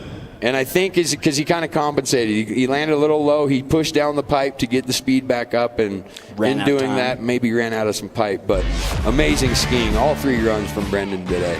yeah, he's really got a lot of scores. He's got a 90 and an improvement. The top one. He just put those skis at the very top of the wall because you just, on his takeoff, he was patient, and that was about as good as it gets for takeoffs on that switch alley-oop dub. And then this is where the lower landings kind of start. Like you're saying, T, he was going down the pipe a lot. Yep. Right here, though. He held that blunt until the very end. Wow. Wow. It's only 4 hits, not 5 hits. See what the judges have to say, but for me, I don't think that improves on his 90.33. No. And that means our results are final. Alex Ferreira. Perfect season. Perfect season. Nick Goepper walking away with his best Superpipe result ever with 2nd place, and Brendan Mackay in 3rd. As we check in with Alex Ferreira, Chris has him down there. Oh, what an event. I can feel the energy and emotion. We had dudes in jeans, we had NBDs, and we have now the perfect season. Alex, come on. I can't believe it. Thank you. Thank you, Dude Tour. Thank you, Copper. Thank you, guys. I mean, that's the moment right there. Alex, you rides with a lot of joy. Of course, friends, family. So where did this season start, and how did it finish for you? It started with a dub, and it ended with a dub. I can't believe it. Perfect season. I'm in awe. I'm just so grateful and thankful, and wow, just wow. Well, Alex, you earned yourself a hell of a vacation. Congratulations. Our Dude Tour champion, Alex Ferreira! Oh, big round of applause, Alex Ferreira. I don't think that's ever been done. A perfect season, so many great results, and he is just a league above the rest of this field with the 216s, attempting that 18. Alex Ferreira, unstoppable for the 23-24 season in the Superpipe. Another great victory. Yeah, it was going to be almost impossible to beat him all year with where his head was at consistently. Mental health, everything came all into play, and that kid is on top of the world right now. And it's just good to see. He's a good kid, you know, so I'm just couldn't be happier for him. So right on. Congrats, Alex. And Nick Goepper, Boom Bomb Connect, dog, MVP of the day. As we take another look back, Alex Ferreira, 2 scores in the 90s, 2 of his runs. Each of them would have won the contest today. Take us through this winning run. We got switch left side 10 tail up top. 2nd hit right 16. Insane. Then we got the left side 1080. There it is. That's a cleaner 10 into already. The switch right side dub. Into this left side dub 16. And that land, I mean, it just doesn't get better. That was definitely better. Like, it's hard to do that run better. You can even see it that he's feeling amazing run. The grabs, the execution, the technical difficulty. I mean, a league above. Alex Ferreira walking away with that top spot. Nick Goepper in the jeans in 2nd. And Brendan Mackay in 3rd. I mean, what do you got to say, Tanner? What do you think about the state of ski Superpipe compared to your days in the Superpipe? I mean, it's amazing. It's amazing how far it's like pretty much progressed. And I feel like there was a couple years of just like having it very scary, where like when all these dubs started coming into play and whatnot, it looked like almost more scary to go compete than it was fun. And now so these flippy. Exactly. And now these kids have just gotten to a point, and their comfort is so ridiculous. I mean, to be able to do right and left dub 16s and with switch dub 10s both ways and a misty flip mute, like all the tricks now are so hard to even compliment. And the style is definitely very important these days, which is, you know, that was the natural progression of where we were in our era. And just for how many years that have surpassed, to see the style just come into fruition and everybody be so on point, it just makes me happy to be a skier this day and age. It's awesome. I mean, the variety of grabs, you see Hunter with the unique rotations, you see the big spins, but like I still think the best part of Alex's run is that 10 where he gets the tail perfect. Like, that's what the judges love just as much as the technical difficulty. So it really is style, execution, everything. As we let's take it over to DC down there with our top 3 finishers for the awards. Yeah, thank you very much, Tom and Tanner. And real quick, big round of applause for all the guys throwing down out here this morning. Congratulations to all the athletes out there. Incredible performance. And before we introduce your podium to you, I'd like to introduce our award presenter from the U.S. Air Force, we have Chief Master Sergeant Lucas E. Howe. Thank you, Chief Master Sergeant Lucas E. Howe from the U.S. Air Force, for being our award presenter. And now your podium out here for the first event of the day, day 2 of 3, out here at Dew Tour. In third place, coming out of Canada, let's hear it for Brendan Mackay.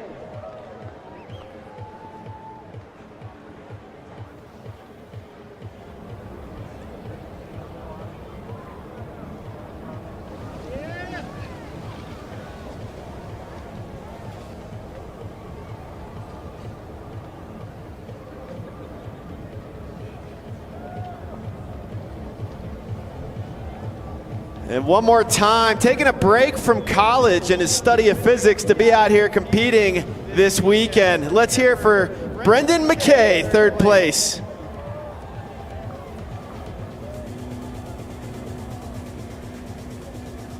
And in second place, you know him, you love him. Make some noise for Nick Goepper.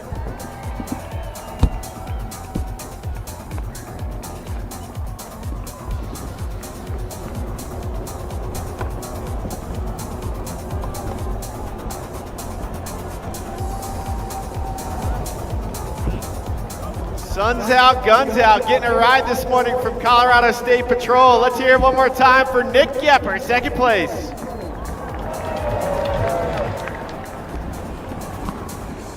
And your champion, hailing out of Aspen, Colorado, having the perfect season, undefeated here in 23-24. Let's get loud and proud for Alex Ferreira.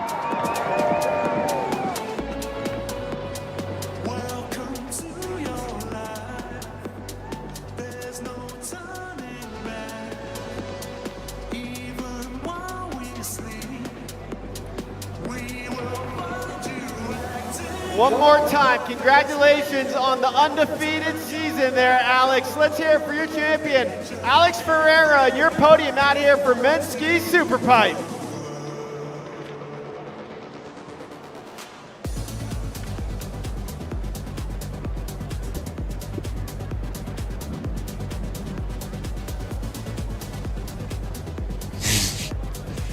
Send it back to my friends Tanner Hall and Tom Wallish in the booth. So epic. I mean, what a day, Alex Ferreira. The perfect season, undefeated on the year, so many amazing runs, and to see Nick Goepper up there with his best result of the season. Brendan Mackay back on there. Love that from DC. Taking a break from studying physics. That's great insight. So he clearly understood the physics of Superpipe today. Let's take a look at the highlights from our top 3 finishers today here at Copper Mountain. Brendan Mackay there, Nick Goepper with the double cork. A lot of good grabs, good double cork rotations. But at the end of the day, it was the Ferrari, Alex Ferreira, with 2 1620s and another top spot to his perfect season. Alex Ferreira walking away as the winner Dew Tour Ski Superpipe champion. Let's throw it down to Chris Cote down there in the bottom. Hey, thanks, guys. Well, it's only fitting that the Air Force is out here after we watch skiing like that, all done in the air. So, Chief Master Sergeant Lucas E. Howe, thank you so much. The Air Force has been part of Dew Tour for a long time now. Why is it important for you guys to come out here and support these athletes? You take a world-class athletes that can fly like that, and I mean, what a better partnership than a world-class airman that can fly the way we do. So, it's just a partnership made in heaven, I think. No doubt, and we see down on the street course, you got the Air Force wings for people to fly through there, and I know that for you guys in the Air Force, technicality, doing things the right way is very important, so I think a lot goes the same thing for the athletes riding to get those big scores. Absolutely. Attention to detail, striving for perfection, things that we all have in common up here on this mountain, for sure. Right on. Well, thank you so much for being part of Dew Tour, and thank you for your service. And hey, what's going on in the booth, you guys? You guys still raging in there after that incredible ski event?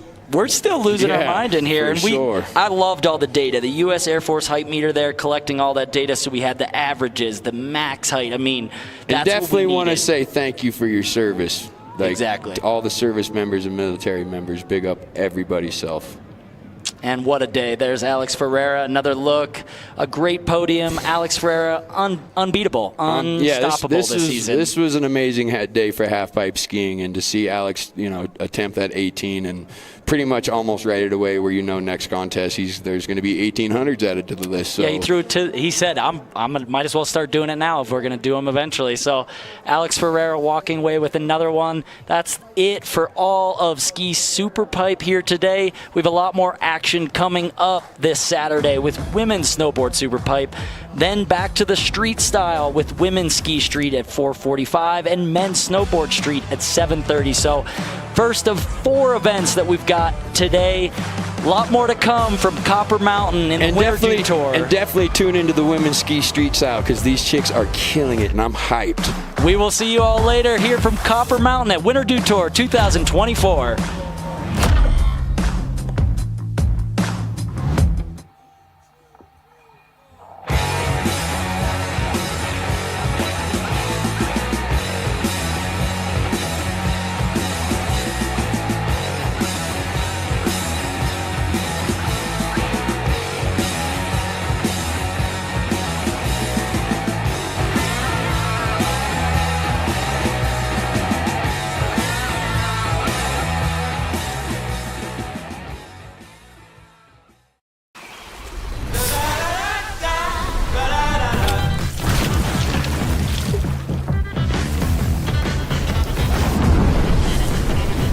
Refresh your senses with a kick of citrus flavor. Do the Dew.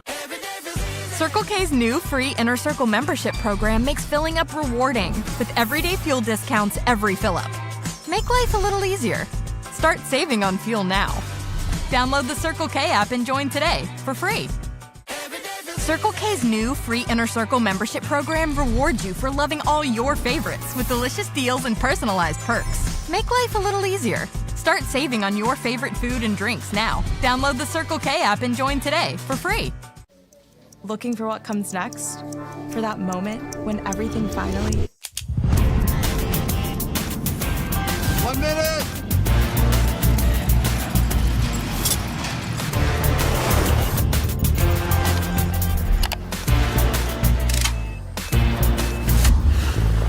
Whichever path you choose, it starts here.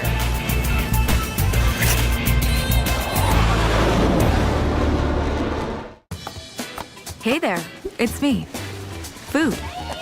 Whenever you need me. Can I get that fried chicken? I'm ready for you. Especially when you're busy. And you're always busy. So awesome. But no matter what, we find time for this. So go ahead and enjoy the moment. Because there's plenty to go around. Keep it easy, my friends. Sincerely, food.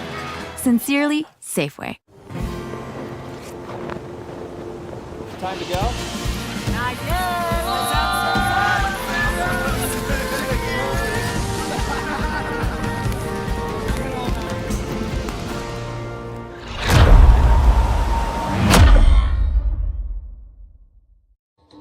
Check, check. Charlie Tango. I'm Chris Cote, and this is Todd Richards, one of the greatest snowboarders of all time. And we're going to talk Dew Tour history. Two dudes doing Dew. For over 2 decades, Winter Dew Tour has enjoyed a long, strong legacy in the history of snowboarding. Todd, you were actually at one of the first ever Dew Tours as an announcer. So let's go back in the time machine 20 years ago.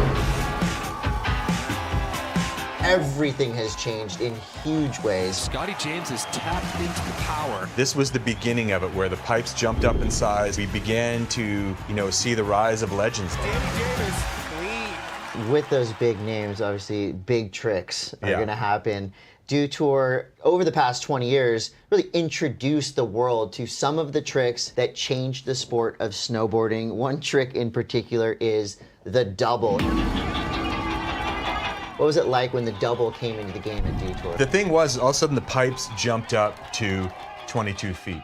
It doesn't seem like much, but it was a giant game changer for how high people could go out of the half pipe. And here we are in 2024 where people are doing back-to-back triple corks. And it's just insane to think that that is where the sport has gone. And a lot of it was debuted at the Dew Tour.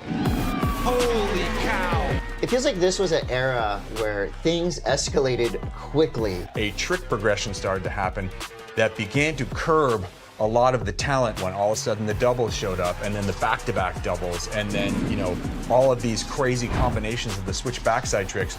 Next thing you know, there's a lot of people being like, check please, I'm a coach now. The defending champion, Shaun White. I think the other thing that became so noticed was people were going so huge. I mean, you talk about Shaun White arguably doing the biggest air that's ever been done in competition up until very recently. There's a 25-foot high air in Breckenridge on the first hit. That was unheard of. Record-breaking at that time, and it was during one of his runs. It was just, it didn't compute. Shaun White is in first. So when Shaun and some of the others, most notably the Japanese riders, started going equally or more height than the walls were high, things changed. Physics changed. Here we go. Tatsuka, gigantic. As soon as the tricks got that gnarly, where as soon as you leave the lip, you're literally putting your life on the line, people started going to the gym. They started stretching. They started stretching. Shaun White, 4-time Dew Tour champion. All of a sudden, coaches started appearing everywhere. Right. We didn't have coaches. To be a legitimate contender to win a Dew Tour, you had to step it up or you had to step out. So 20 years later, where are we now? Superpipe snowboarding. Things changed in 2021. All of a sudden, right before the Olympic Games in Beijing, Ayumu Hirano drops the triple cork in a pipe run at Dew Tour. Everyone's going to remember the first time they saw the triple in a competition. And he would go on and use the triple cork to win the gold medal at the Beijing Olympic Winter Games in 2022. Dew Tour is one of the first real major events, helping to create some of the biggest stars in our sport that are still stars to this day. So who are some of those names that came up through Dew Tour in the last 10, 20 years? When Dew Tour first really started, you know, the big names were like J.J. Thomas and Danny Davis, and, you know, Louis Vito was very competitive, Scotty Lego. They were inspiring young snowboard athletes to have something to shoot for. Like, I want to be in the Dew Tour. I want to compete on that level, and they were. Shaun White created Ayumu Hirano because Ayumu saw what he did and wanted to be like Shaun White. Chloe Kim idolized Kelly Clark. That is why we have Chloe Kim now. The Dew Tour has brought these athletes to the forefront and created, you know, inspirational targets for these kids to come up and be just like their heroes. All right, so 2024, what game-changing tricks are we gonna see, and who will be on that podium? Well, there's only a couple people on the planet that can pull the triple cork out of their bag. But Scotty James is bringing incredible technical runs into the half pipe, doing tricks that no one is even stepping to. But Ayumu is a very driven young man, and he can do back-to-back triples. It's not uncommon to see multiple Japanese sweeps of the podium. It just depends on that given day, who's going huge and who's landing the cleanest. So I'm looking for this to be an incredible finale to what Dew Tour started back in 2008.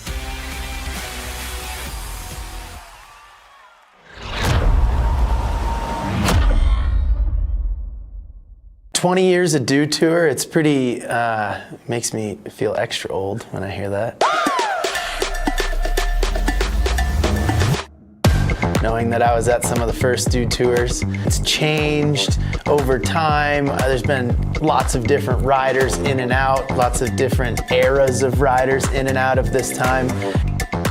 Dew Tour has been a full evolving competition throughout the years, always fun, and I'm always looking forward to it. This is Danny Davis. Oh, massive McTwist. We knew we were gonna have a good, fun event at the beginning of the year with Dew Tour. You know, we started in Breck, now we're here at Goepper. Yeah, it's always a bit of a family reunion, especially when you're me and you take a break from the snowboarding circuit, and then this is the one contest you always show up at. Boy, you know, Dew Tour has always been fun for me. When it was 18-foot pipes, it was fun. And then we went to 22-foot pipes, it was fun. We did some modified pipes. We kept kind of the fun evolving with this competition. You know, the modified Superpipe was one of my favorites. And now we have kind of the street style stuff, so that's fun to watch, to have a nighttime event and see the crowd kind of really gather around and have some drinks and enjoy snowboarding in the nighttime atmosphere. That's a really fun one to go watch. So. You know, I don't know if there's anybody who's been doing Dew Tour as long as I have on the snowboard side at this point. I don't like to claim the title of ambassador of Dew Tour, but I'm always here.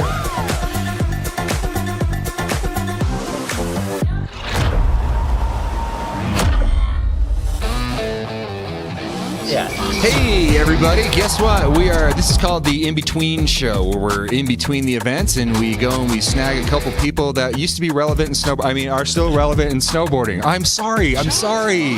My guests today are Danny Davis, Scotty Lego. You guys have been in the game for a minute. Okay, and I think the subject matter that we're going to cover here today is kind of just a progression. Danny, you won the very first Dew Tour 20 years ago. Was it the first one? That was the first Dew Tour. Was the first one? I don't think first winter Dews 20 years ago. Yeah, isn't that crazy? No, good for a long time. It's nuts. That's not true. But it is. It was some time ago. Yeah, it was 20. Dude, we have Wow. facts and figures. We have facts and figures. And I won? You won it. That's great. Yeah, isn't it good? Was it one of those years, though, where like it was the 22-foot pipe for Olympic qualifiers and we were 18-foot pipe still?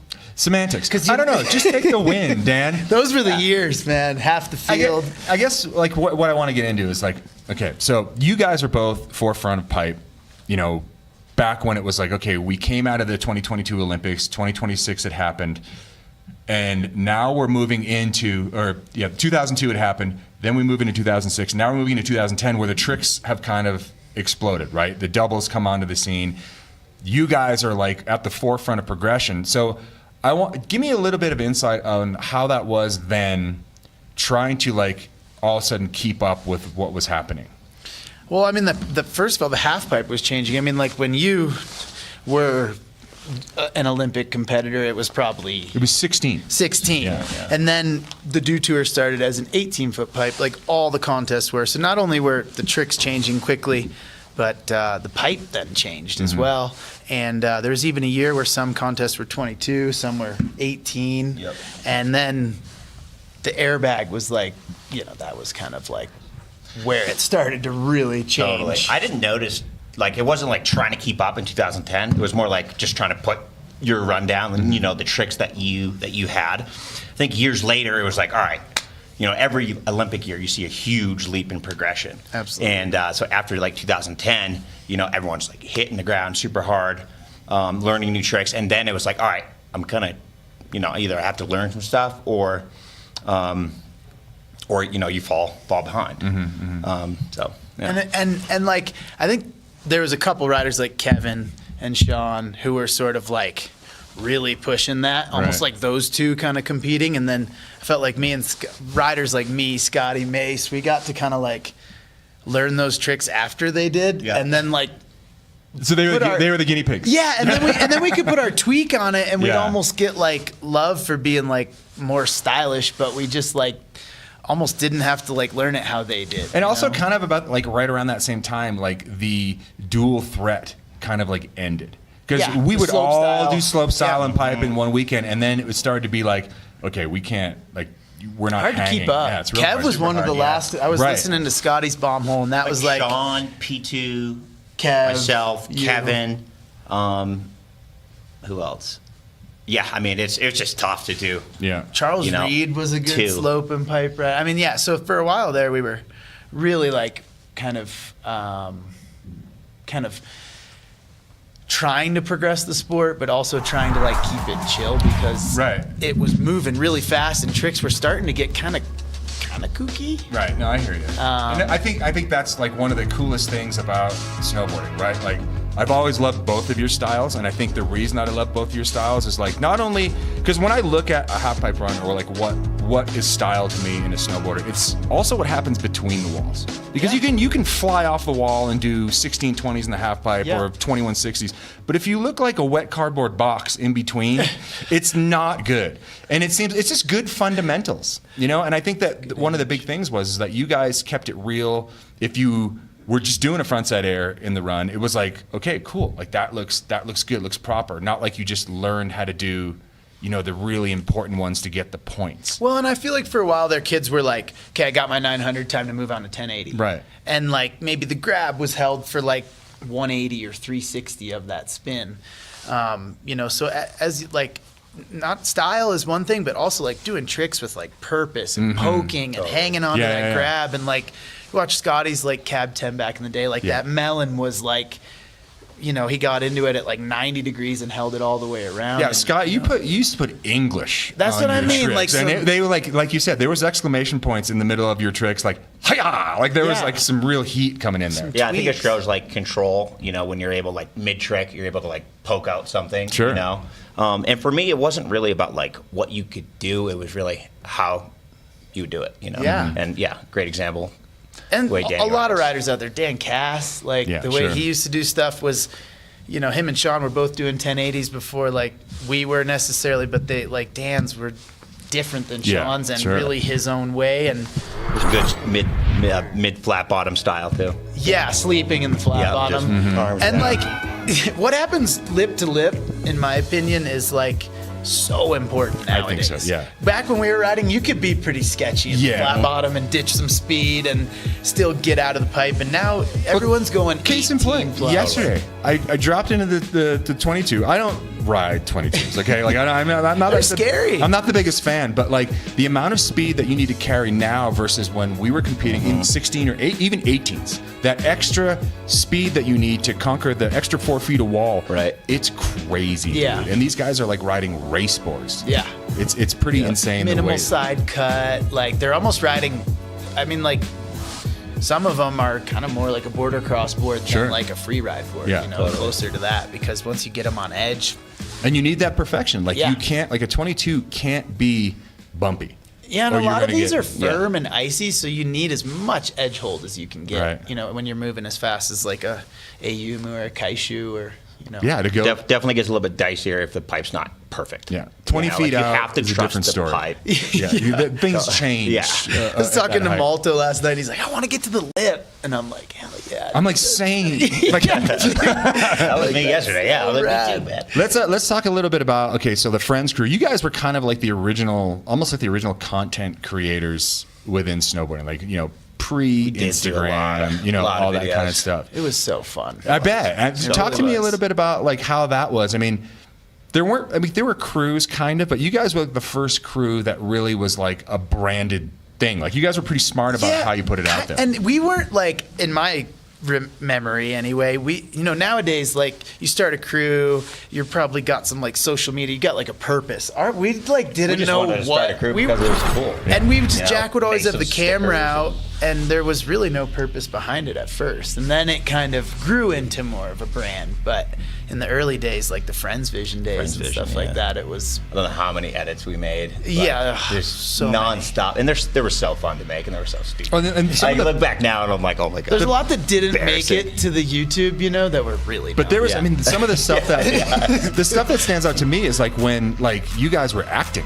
Oh yeah, like that's the best stuff. Like I don't know if you guys know, but these two clowns are real good. Like they are real good at acting. Dan is the best make actor. a script. Jack loved to like put the effort into like, okay, let's make this thing hilarious. And sometimes you get like halfway through the skit, you'd be like, I'm so over this. And Jack's just like still pushing it. And you got to commit to the character. You do. And like I remember one time, Jack, we did a whole skit in New Zealand, and I don't know, we had too much fun with it and never made the light of day because Jack somehow lost all the footage. It was just always kind of loose like that, like there was never. Your Dumb and Dumber skit. That is the legendary really skit. Made it. It was like an X Games thing that we were doing, and then they didn't even end up using it. And so you guys did like there was like more to it than what the chopped up edited version was. Yeah, it was supposed to be. But yeah, like there's a whole lot of footage of that, like maybe 3 or 4 different scenes from that movie. Wow, that's pretty sick. That was awesome. All right, so let's bring this to where we are now. Okay, so the current state of halfpipe in 2024. I want to hear both your takes on this because, I mean, Scotty, you're like just shooting stuff in the woods these days. I don't know how down you are with the sickness, but Danny, you kind of still have an upfront seat. So I want to hear like your take on like what's happening and basically like the youth that's coming up, you know? Well, what do you think, Scott? I'd like to hear your take. I'm just so stoked that I'm not competing anymore. I really am. I mean, like, I think you could agree with me. You know what I mean? Because the level is unbelievable. Yeah. You know, like watching, like, you know, Scotty James. It looks dangerous. You're going to war. Like, yeah, it's Which insane. It's impressive. It never you know? used to look dangerous to me, and sometimes now I'm like, oh, that looks dangerous, you know. Well, I mean, and you think about that, and like, okay, we're all aging, and snowboarding is a different thing now. Like, I mean, look, I'm 54 years old, and when I was like 16, 17, 18, and my version of like a 54-year-old or like a father, you know, like what does that mean in action sports? No, there's not. Like, you were just like some old person put out to pasture and shot, you know. But like, I thought I was like, when I was turning 18, I was like, dude, I'm getting old. Like, I can't believe I'm still professionally snowboarding, you know? I think it's so cool because it's different now. You guys are both dads. I'm a dad. And it's like, Danny, your legacy, I feel like the stamp that you're going to leave on snowboarding, besides the great riding, is kind of like the Peace Park stuff. And like features for everyone that like someone that's been riding competitively for 30 years can get in there and have a really good time. Yeah, like, and my dad can go in there. You can go in there. Mike's a ledge. I saw Mike this morning. He was getting some fresh cord real early. Absolutely. Yeah. But like, that's the purpose of those parks. But like, what's going on out there has to be there too. Yeah. I think for our sport to continue to flourish and grow and do what it can, we need that stuff going on out there, the gnarly stuff, because I can take pow turns all day and ride really mellow groomers and I'm going to enjoy myself. But like, I think to continue to grow the sport, this stuff is really important. And to see what those guys are doing and have a upfront seat at the, like, being able to go into practice with them. I mean, me and Scotty yesterday were saying, like, it's kind of nice that it's snowy and stuff because we feel like we fit in. Yeah, it's camouflage. Nobody was chucking doubles. It was kind of a mellow day. I'm going to get into that in a second. We're going to take a little break and be right back, and I'm going to hit these guys up because I need a serious ego boost to get in that thing tomorrow.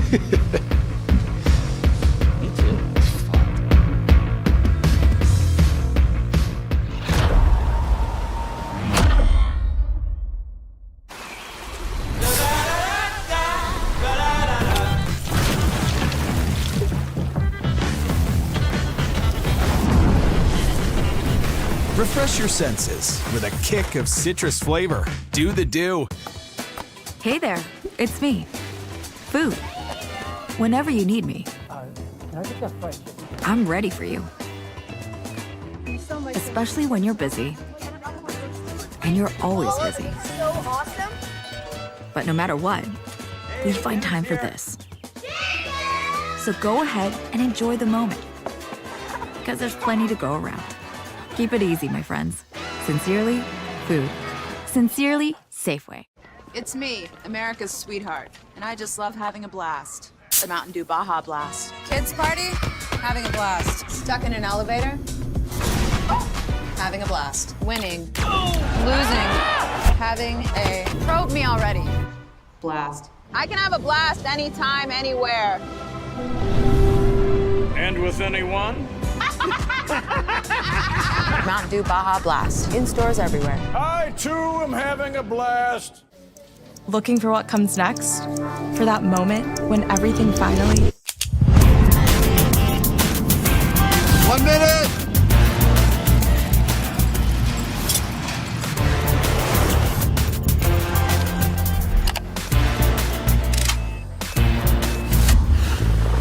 Whichever path you choose, it starts here.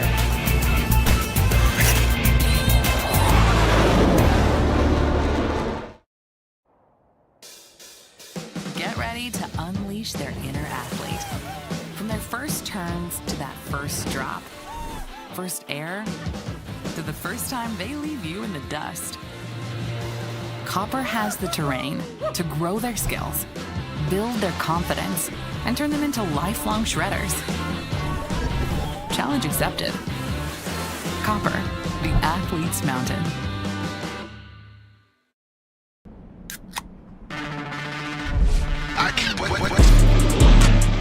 Rockstar energy for when the session needs that extra fire.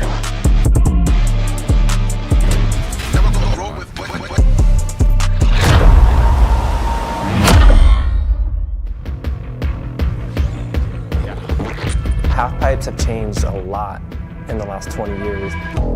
I remember when I was quite a bit younger and double corks kind of came onto the scene, and that was a really big part of half-pipe riding, kind of taking this explosion to the next level. That's what I love about snowboarding right now. It just keeps progressing. I definitely think going big is the most fun thing that you can do in a half-pipe.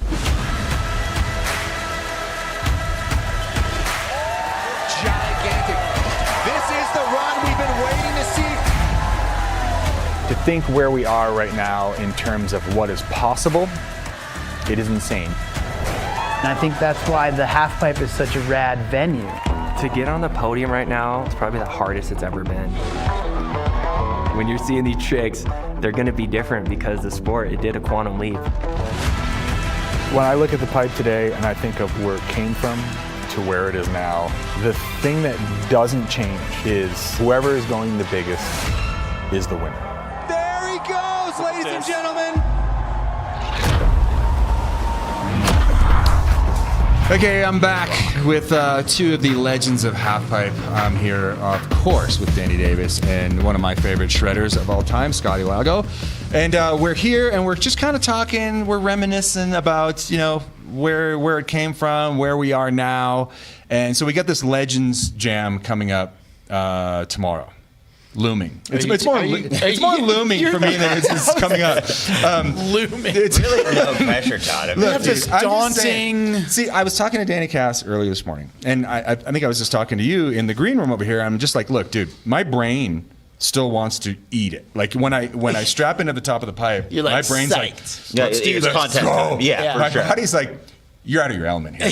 You know? Like you need to back it up. But I guess like, you know, coming into this, you know, tomorrow, what does it mean for you guys to be part of like something, being invited to like a legacy jam, you know, to kind of just celebrate how many years Dew Tour has been going? I haven't ridden half-pipe all year, and I just was doing an interview earlier, and they're like, are you still like excited to get out there in the half-pipe? And just like you, I get up to the top and I'm like, oh, I'm gonna mob and blast the backside air. And when you haven't ridden it in a while, it does take a little like getting to, but it's very much like riding a bike. And I'm psyched to like get in there and try to get some tricks in today, practice. And Yeah, I'm kind of curious to just, you know, given the good pipe and given the good situation tomorrow, And like, the energy, what am I going to like, do? Ayuma Like, all will I've been be- thinking about is just Ayuma doing will be straight going airs on. and boning out some straight airs, but I also want to challenge myself and push myself.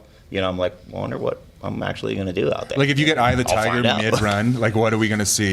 yeah, exactly. Like Right, big nose grab 9, Right. mistake. You get Yeah, in like- the energy up there. Kaishu will be going 28 feet out, and like you'll all of a sudden be like Andy Finch all of a sudden and just go blaster. I'm yeah, sure. yeah.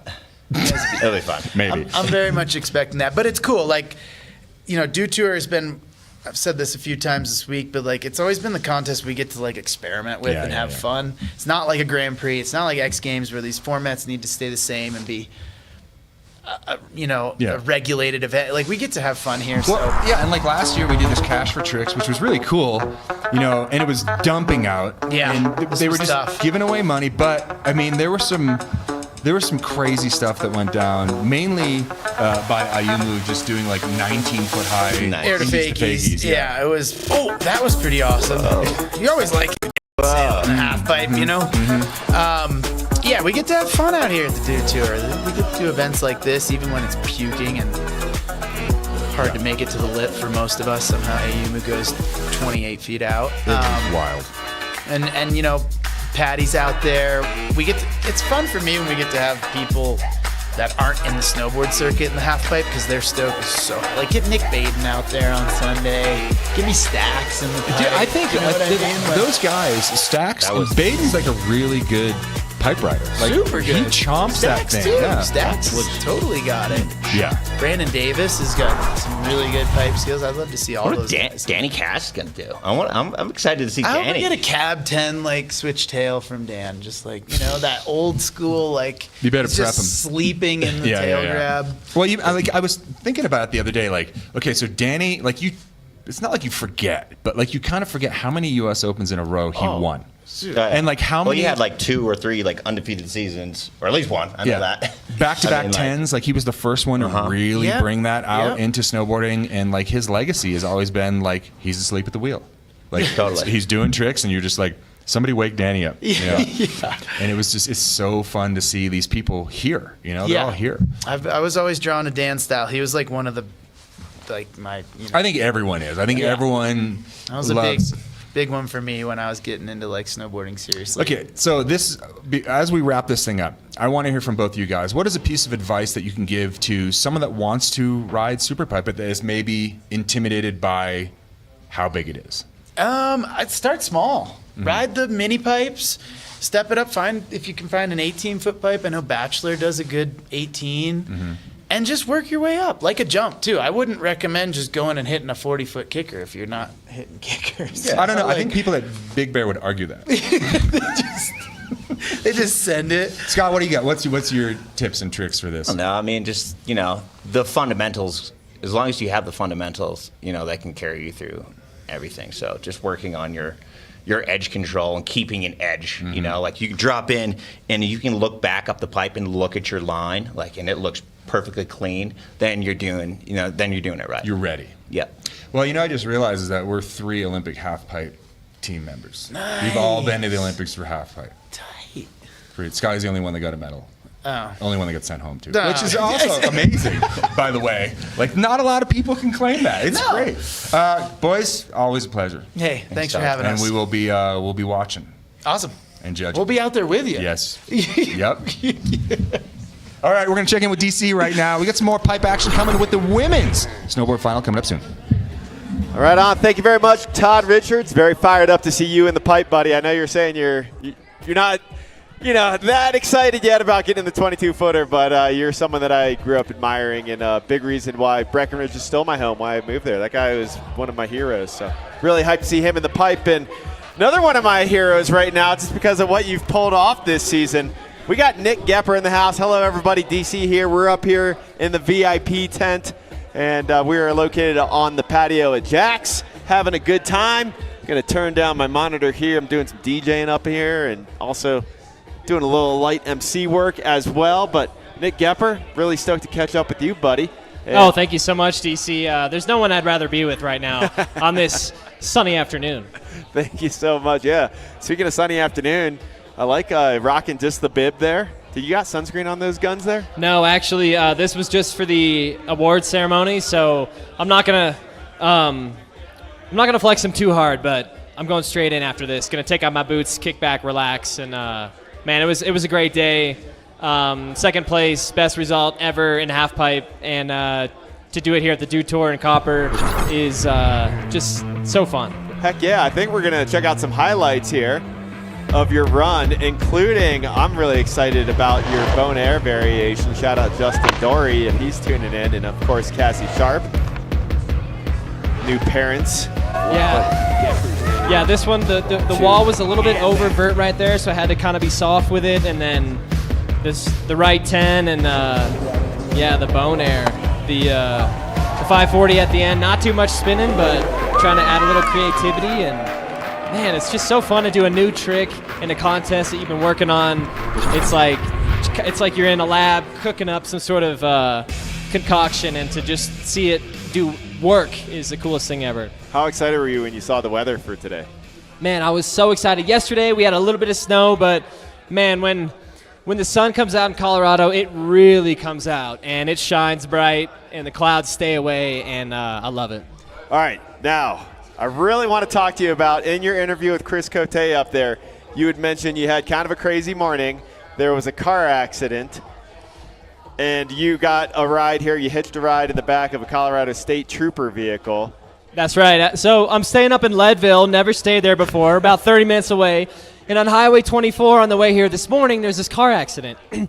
And luckily, I gave myself some time, so I'm like, all right, 20 minutes goes by, and if nothing's happened, I'm hitchhiking. So 20 minutes goes by, then I leave my truck on the side of the road, I get my skis, and I literally start running down the highway. And the car accident was kind of a bad scene, thoughts and prayers out to whoever was involved, and I'm literally walking through it, trying to stay out of the way of the emergency personnel. And one of the policemen was like, "Excuse me, sir, excuse me." And that's why I turned around and was like, "Oh no, I'm in trouble." And he's like, "Hey, if you just wait down by my car, I can give you a ride in 2 minutes." And I'm like, oh, okay. I was wearing my Do Tour jersey because I thought maybe that would help people understand. So I get to the cop car, and he comes over, and he tells me he's from Indiana, and he knows who I am, and he's like a fan, and he's like, just hop in the back, buddy. I'll take you to Do Tour. No way. That is incredible. All right, so you weren't involved in the accident? No, I was not involved. But, you know, the crews were there right away, the State Highway Patrol, emergency. I mean, they cleaned it up real quick, and I got to get my truck. Hopefully they didn't tow it. Well, thoughts going out to those involved, but that's incredible that the state trooper recognized you, and he's from Indiana as well. Also, hey, you don't have to be from big mountains to be successful. Nick Goepper from Indiana. I mean, that's an incredible story in itself. There's so many incredible stories that surround you, but thank you for sharing that this morning. It sounds like we're going to look at some street style stuff from last night, so we're going to change gears a little bit here. I think we're going to get your reaction. You being a well-rounded athlete, of course. Yeah, for sure. And so successful in slopestyle, know a thing or two. Also with your backyard setup that you had in Indiana. Oh, yeah. Know a thing or two about some street style and some urban setups. For sure. Well, Do Tour bringing the creativity with the formats and the setups, with the street style. And, yeah, man, I've been a rail warrior for my whole life. That's all I did, skiing in Indiana. And to see these kind of high-level rail events are so cool because they're accessible to anybody who's got a hill and some snow. Just throw a piece of steel or a piece of PVC pipe, and you can have fun for hours. So big shouts to Colby and Tucker and A-Hall for an amazing skiing last night. It was fun to watch. Yeah, that was definitely, those guys were throwing down. There was great energy out there, and really excited. We have more street style action tonight, so make sure you guys come and check that out. Wrapping things up with men's snowboard street style tonight after some amazing music. Well, Nick, that's amazing. I love that the state trooper was from Indiana and recognized you and knew who you were. Does he follow you on social as well? I don't know. Officer Sparks, shout out Officer Sparks. Wherever you are, man, I love you. Thank you, Officer Sparks, Colorado State Patrol, protecting and serving indeed and getting our athletes out here, and Nick Goepper helping propel you up onto the podium, man. Hey, great season. It's been a lot of fun watching. Really proud of you. And can't wait to see what you do next. But Nick Goepper, ladies and gentlemen, if you don't follow him on Instagram as well, you got to give him a follow because your content has been amazing this season as well. Thanks, DC. Thank you, Do Tour. Hopefully we'll see you next year, and it's a pleasure, man. Thank you. Right on. Thank you. Much love, Nick Goepper. Also, you need to be following Patty Zhao, one of our star athletes that's up next in women's snowboard superpipe. So these guys got it warmed up, and now women's snowboard superpipe coming up next right here at Copper Mountain. Happy Do Tour, everybody. We love you. Thanks for being part of this cultural celebration. Peace.